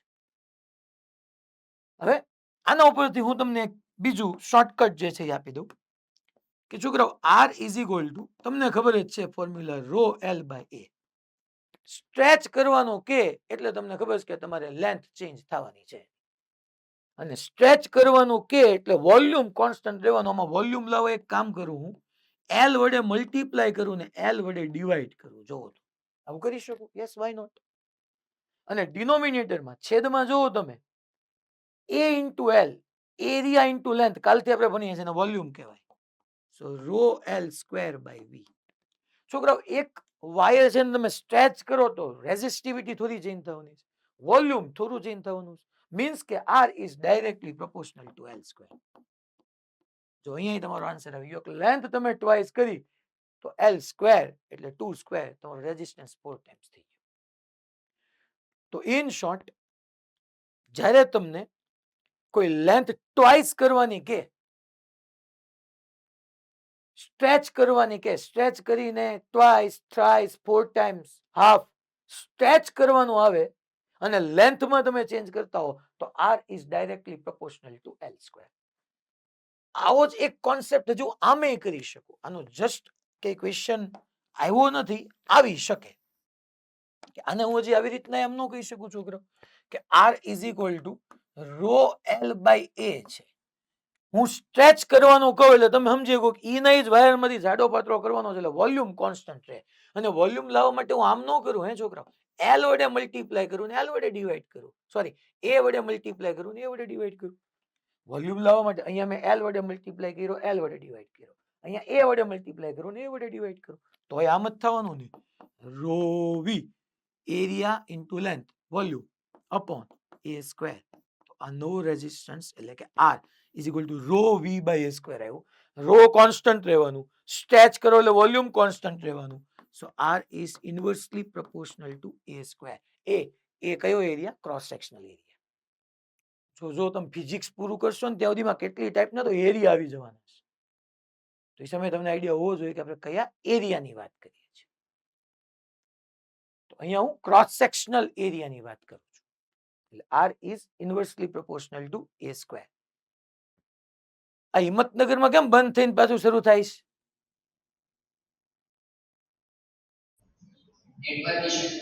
હે? ઓકે, બાકી કઈ પ્રોબ્લેમ નથી ને? Okay fine. હવે આપણે મોડ્યુલના ક્વેશ્ચનની અંદર આવીએ.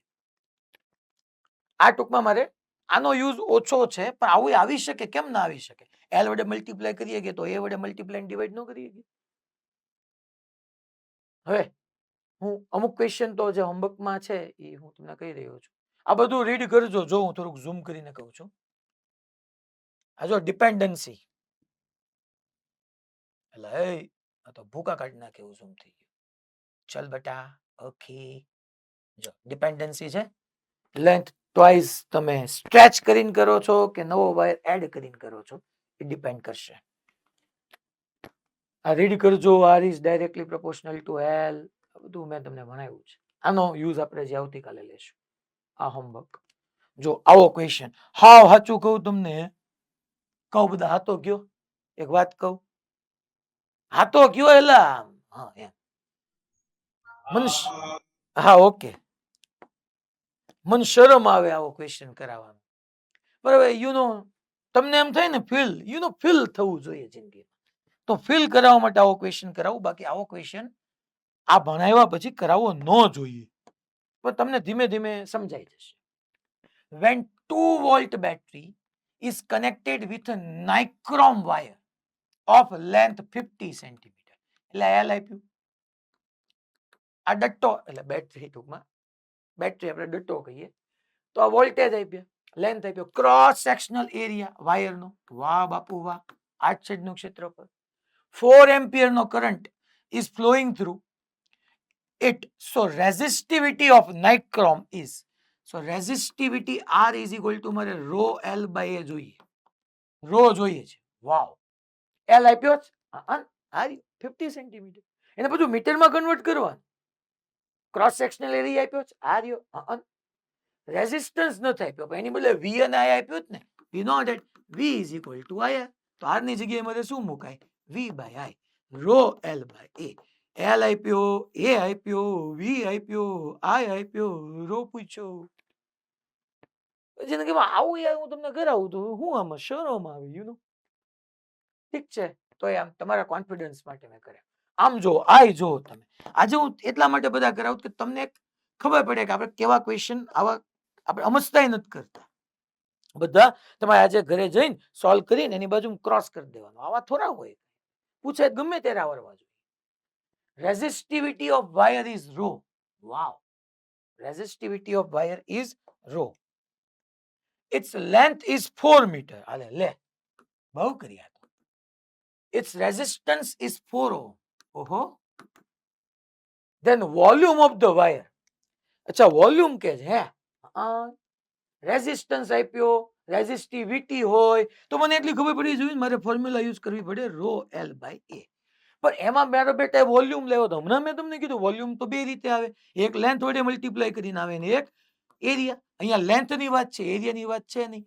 તો rho L square upon AL કરું તો rho L square by V નો થાય છોકરો. તો જો તો ચાલો, તો રેઝિસ્ટન્સ કેટલો આપ્યો છે? 4 ઓહમ. ઓહો. પછી L કેટલો? 4. તો 4 નો સ્ક્વેર 16 L સ્ક્વેર. અચ્છા, રેઝિસ્ટિવિટી કેટલી કીધી છે? રો. અને તમને વોલ્યુમ પૂછ્યું છે. તો એ હું પછી આમ શરમ ન આવે? હવે રેશિયો લઈ લો, તમને આન્સર મળી જાય. B4. પછી એક હોમવર્ક. હાલો, આ એટલા માટે કરાવું તમને એક આ વર્ડ કદાચ જે લોકો 4th ચેપ્ટરમાં છેલ્લે સુધી નથી પહોંચ્યા એને ન ખબર હોય એટલે. જો ક્વેશ્ચન એમ કે છે, which of the wire will be used as shunt. અને શન્ટ કહેવાય, શન્ટ. શીટ ન કરતા.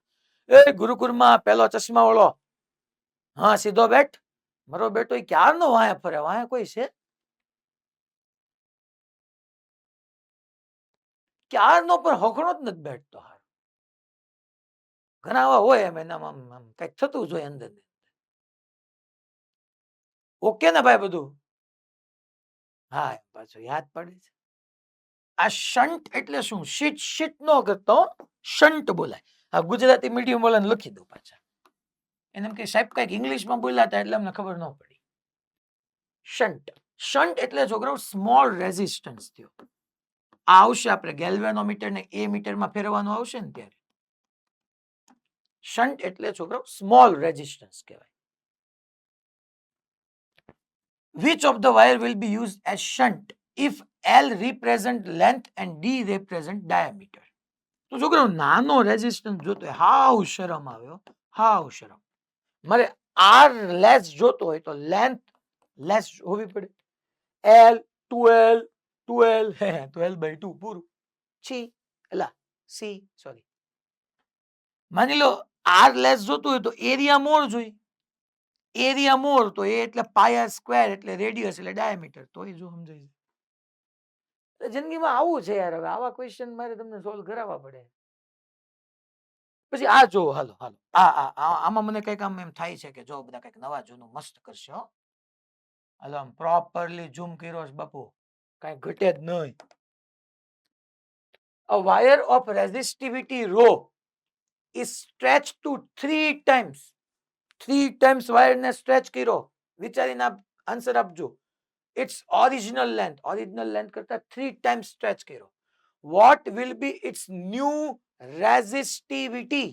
Resistivity નવી કેટલી થશે? ચલો હું કહું સેન્ટર માંથી આન્સર આવશે. બૂમ બૂમ બૂમ બૂમ બૂમ બૂમ. ચલો વડોદરા સેન્ટર.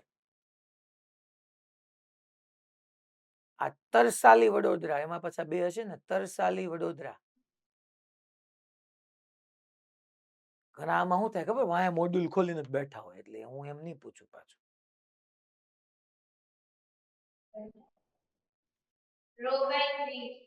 હે રો બાય 3 કઈ રીતે રો બાય 3 કીધું બેન? જો તો રેઝિસ્ટિવિટી રો કીધી છે, લેન્થ હું 3 ટાઈમ્સ કરું છું. So what will be its new length? એટલે તમે આ ફોર્મ્યુલાનો યુઝ કર્યો ને વડોદરા વાળા બહેનો. હવે હા નડિયાદ વાળા હું હમણાં પૂછું હો તમને. તમે વિચાર કરો તો બેન થોડીક આમ નોટ્સમાં પાછળ જોવો તો લાસ્ટમાં આપણે રેઝિસ્ટિવિટી હેડિંગમાં મેં એવું કંઈક લખાયું હતું, it does not depend upon shape size and geometry. જોવો તો આમ પાછળ જાઓ થોડાક, મને દેખાશે જ તે. આજનો લેક્ચર ઠેકી જાઓ, લાસ્ટ લેક્ચરમાં મેં એવું લખાયું હતું કે રેઝિસ્ટિવિટી શેપ સાઇઝ અને જીઓમેટ્રી પર ડિપેન્ડ નથી કરતી. મળ્યું? મળવાથી ભગવાન મળી જાય, એલા ગોતવાથી ભગવાન મળી જાય.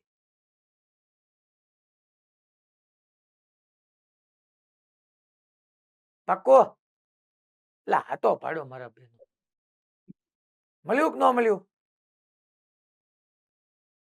અવાજ ગયો? અવાજ સંભળાય છે? ઓકે અનમ્યુટ કરી નાખો. તો રેઝિસ્ટિવિટી કેટલી રહેશે? રો ની રો. L/3 કરવાની કઈ વાત જ નથી. રેઝિસ્ટન્સ L અને A પર ડિપેન્ડ કરશે, રેઝિસ્ટિવિટી L અને A એના ઉપર ડિપેન્ડ કરતી નથી. તો ધ્યાન રાખવાનું, મેં રેઝિસ્ટિવિટી અવરોધકતા પૂછી છે. હા વડોદરામાં ઇંગ્લિશ મીડિયમ હતું ગુજરાતી મીડિયમ? ઈ કે ઈ હોય તો એક અનમ્યુટ નથી કરવું, ઈ હોય તો 1 કયો, ગુજરાતી હોય તો 2 કયો. Okay Gujarati medium. અવરોધકતા એને શું છે પાછો ક્વેશ્ચન સમજવામાં એમ થાય કે આ સાહેબ શું કહે છે એટલા. ઓકે અવરોધકતા એ પરિમાણ પર આધાર રાખતી નથી, તો રો નું રો જ રહેશે. એ હોમવર્ક હતું. 28 નંબરનો ક્વેશ્ચન. ચાલો 28 નંબરનો જો શું કહે છે. A circle of wire, a circle of 2.5 meter radius. A circle એટલે સર્કલ કરું છું હું, કે જેની રેડિયસ મને 2.5 મીટર આપી છે. Circle of 2 metre 2.5 metre radius is made using a wire of uniform cross section. Wow, uniform cross section is 1 meter square, એટલે એરિયા 1 મીટર સ્ક્વેર આપ્યો છે. આ ખોટું આપ્યું છે. if resistance of wire is 10 pi ohm, એટલે આ આપ્યો છે. resistivity of material of the wire is, મને રો પૂછ્યો છે તો r is equal to formula નથી યાર, રો l by a. રેઝિસ્ટન્સ છે યસ, એરિયા છે યસ, લેન્થ નથી તો યાર કેવા ફોર્મમાં વાયર છે તો કે સર્કલના ફોર્મમાં, તો length l is equal to 2 pi r લખી નખાય. 2 pi સ્મોલ r કહું તો પાછા મારા બેટા r ને જ કેન્સલ કરશે. આ રેડિયસ છે બકા, નહીં તો અહીંયા r મૂકે ને અહીંયા r ગયું, એના હાથમાંથી એમબીબીએસ કોલેજ ગઈ. એટલે જોવું આમ હંમેશા ઉડાડી ન દેવું ભાઈ. તો આમાં હું યાર હવે પછી ઠીક છે હવે જો આવો મેં આપણે ભણ્યા, જો અમે કરાવ્યો તો અહીંયા આમ છે ખરેખર, એટલે હોમવર્કમાં કરવા HW માં જ છે. ચાલો આવો ક્વેશ્ચન જો તમે યુ નો શોરૂમ આવે, શોરૂમ ખરેખર. જો ક્વેશ્ચન શું કે છે, for a conductor the given figure shows the graph of V versus I.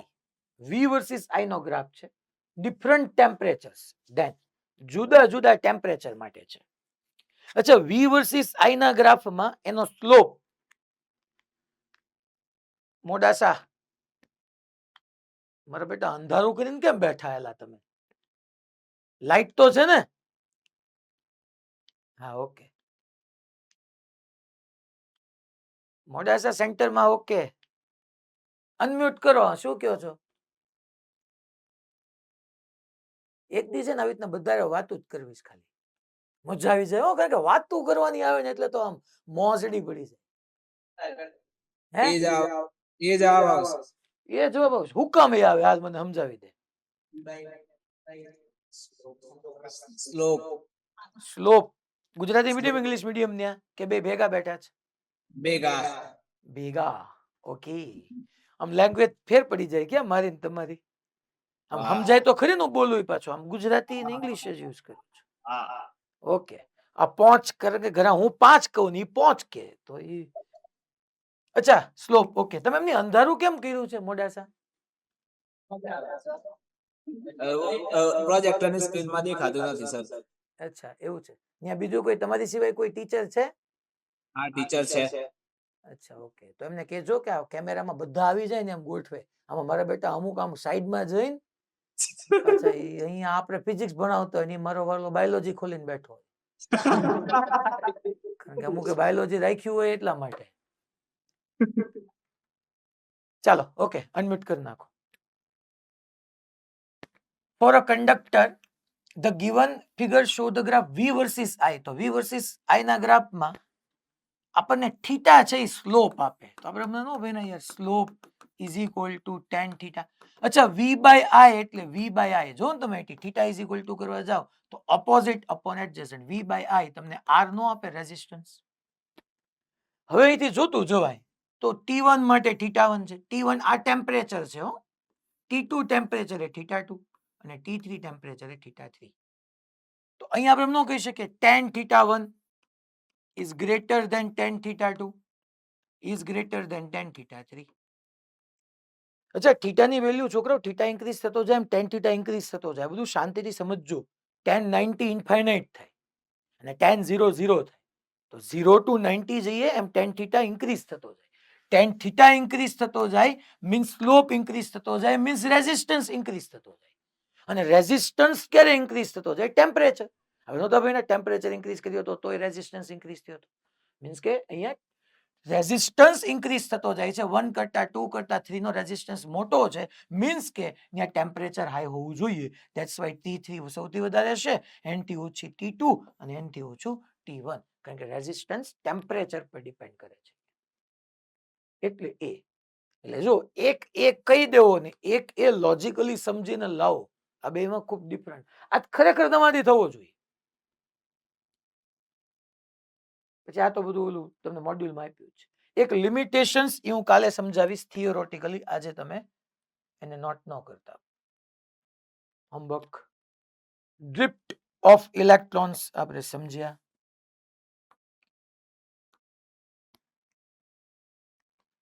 આ તો આપણે બધું કાલે ભણી ગયા હતા. ચલો જો એક આમાં કોકને ડાઉટ આવે, કારણ કે તમારી માટે નવું છે. એટલે ડ્રિફ્ટ વેલોસિટી ઓફ હોલ આ તમારે સેમિકન્ડક્ટરમાં આવશે.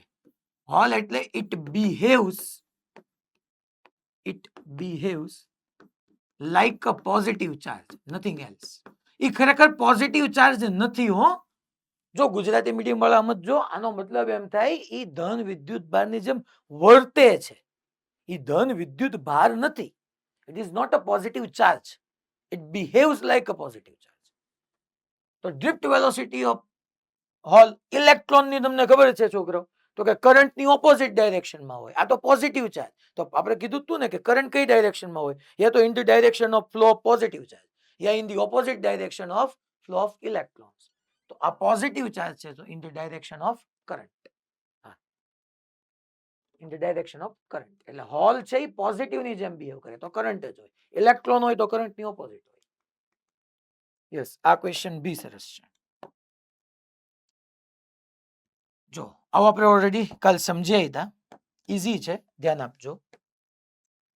The below figure shows the motion of electron. Below figure shows the motion of electron in the absence and presence of electric field in 10 seconds.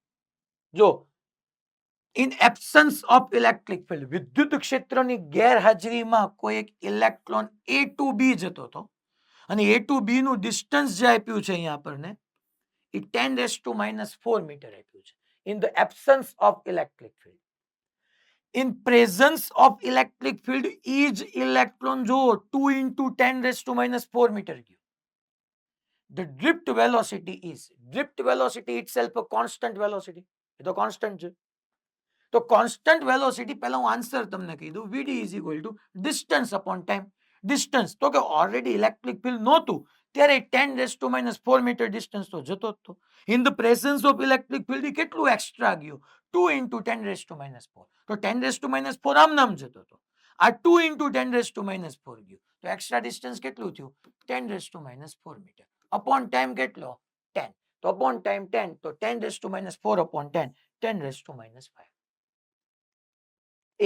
હવે આમાં બે ત્રણ હું તમને થોડી ડેપ્થમાં સમજાવું. પહેલા સાહેબ તમે આ કયું ઇક્વેશન યુઝ કર્યું? અરે velocity is equal to displacement upon time. એ થોડું આવે સાહેબ. અરે મેં કીધું ને ડ્રિફ્ટ વેલોસિટી કોન્સ્ટન્ટ વેલોસિટી છે. તો કોન્સ્ટન્ટ વેલોસિટી હોય ત્યારે કઈ v is equal two v0 plus at થોડું યુઝ કરાય. એ તો કોન્સ્ટન્ટ એક્સલરેશન માટે છે. તમારે આ જ ફોર્મ્યુલા આવે. બીજી વાત, આ કાલ મેં તમને સમજાવ્યું હતું છોકરા, યાદ કરો. કોઈ એક ઇલેક્ટ્રોન હતો, એ ઇલેક્ટ્રોન આમ મેં કીધું હતું, પછી આમ જતો હતો, પછી આમ જતો હતો, પછી આપણે એમ કીધું કે જેવું એક્સટર્નલ ઇલેક્ટ્રિક ફિલ્ડ આપ્યું એવો એ જ ઇલેક્ટ્રોન છોકરાઓ હવે આમ આવી ગયું, કારણ કે એની ઉપર આમ ફોર્સ લાગી ગયું, એની ઉપર આમ ફોર્સ લાગી ગયું, એટલે આ વેલોસિટી u હતી, આ ડાયરેક્શનમાં કંઈક આવી, એટલે નેટ v1 થી યાદ કરો, મેં એવું ભણાવ્યું હતું. ડ્રિફ્ટ થઈ, ડ્રિફ્ટ એટલે ઘસડાનું. તો અહીંયા એ જ થાય છે. જો આ સાઈડમાં તમને ડ્રો કરીને જ આપી છે કે in the absence of A to B જતું હતું. અહીંયા મારે શું કરવું પડે? અહીંયા આમ સમજવું પડે, આ જ ફિગરમાં કે આમ ઇલેક્ટ્રિક ફિલ્ડ આપ્યું અને આમ આ ડાયરેક્શન. તો પહેલા જે A to B જતું હતું ઇલેક્ટ્રોન પર એક્સટર્નલ ઇલેક્ટ્રિક ફિલ્ડની ઓપોઝિટ ડાયરેક્શનમાં હતું. પહેલા A to B જતો હતો, હવે આમ જ જશે. ઢીંચાવ ઢીંચાવ ઢીંચાવ ઢીંચાવ ઢીંચાવ ઢીંચાવ ઢીંચાવ ઢીંચાવ ઢીંચાવ ઢીંચાવ ઢીંચાવ ઢીંચાવ ઢીંચાવ અહીંયા બી. કારણ કે થોડુંક એની ઉપર ઓપોઝિટ ડાયરેક્શનમાં ફોર્સ જે બી હતું એ બી ડેશ. તો ઈ એક્સ્ટ્રા જે છે ને ધેટ ઇઝ 10⁻⁴. કારણ કે આ તો 10⁻⁴ હતું જ, આ 10⁻⁴ મીટર હતું જ, આ A to B સુધી ટોટલ 2 into 10⁻⁴ થયું. તો એક્સ્ટ્રા 10⁻⁴. તો આ થવું જોઈએ આ ક્વેશ્ચન. હું કરાવું ને તમને લાઈટ થાય ધેટ્સ ગુડ, બટ આમનામ તમને ખબર પડે કે ઓકે આપણે આ બધું ભણ્યા હતા. આ ક્વેશ્ચન તમે તો જ સમજી શકો છો મેં હમણાં તમને સમજાવીની વાત તમને ખબર હોય તો. બાકી ઠીક છે, હવે આપણે velocity is equal to displacement પણ ટાઈમથી કરી જ નાખીએ. આ સિગ્મા વાળી વાત, રો વાળી વાત બધી મેં તમને કરાવી. હવે અહીંથી છોકરાઓ ટેક્સ્ટ ઇલ્યુસ્ટ્રેશન છે બે. એક આ ટેક્સ્ટ ઇલ્યુસ્ટ્રેશન છે. હવે કાલે જે તમે હોમવર્ક લખ્યું હતું ઘણા ખુશ થયા કંઈક પૂરું થાય છે. કાલે જે હોમવર્ક મેં લખાયું હતું એ આજે તમને હોમવર્કમાં આપું છું. કાલના લેક્ચરમાં પહેલા હું પૂછીશ કે ચલો આમાંથી કયા કયા ક્વેશ્ચન મારે કરાવવા જેવા છે. અમુક હું કરાવીશ સામે. જો તમને અહીંયા સુધી મેં એટલા માટે કરાવ્યા તમને ખબર પડે કે હું એવું હોમવર્ક કઈ આપતો જ નથી કે જે મેં નથી ભણાવ્યું. તમે ક્વેશ્ચન રીડ કરશો તમને આઈડિયા આવો જ જોઈએ. કદાચ સોલ્યુશન રીડ કરશો ને તો ઓર ખબર પડી જાય ઠીક આ તો આપણે ભણ્યા હતા. એટલે તમને બધું હું એક વખત ટ્રાય કરવા માટે આપું છું. તમારાથી થવું જોઈએ. કાલે હું પૂછીશ પાછો જે કાંઈ ડાઉટ હશે એ પહેલા આની અંદરના સોલ્વ કરાવીશ અને પછી આપણે કાલે આગળ વધશું. ઓકે.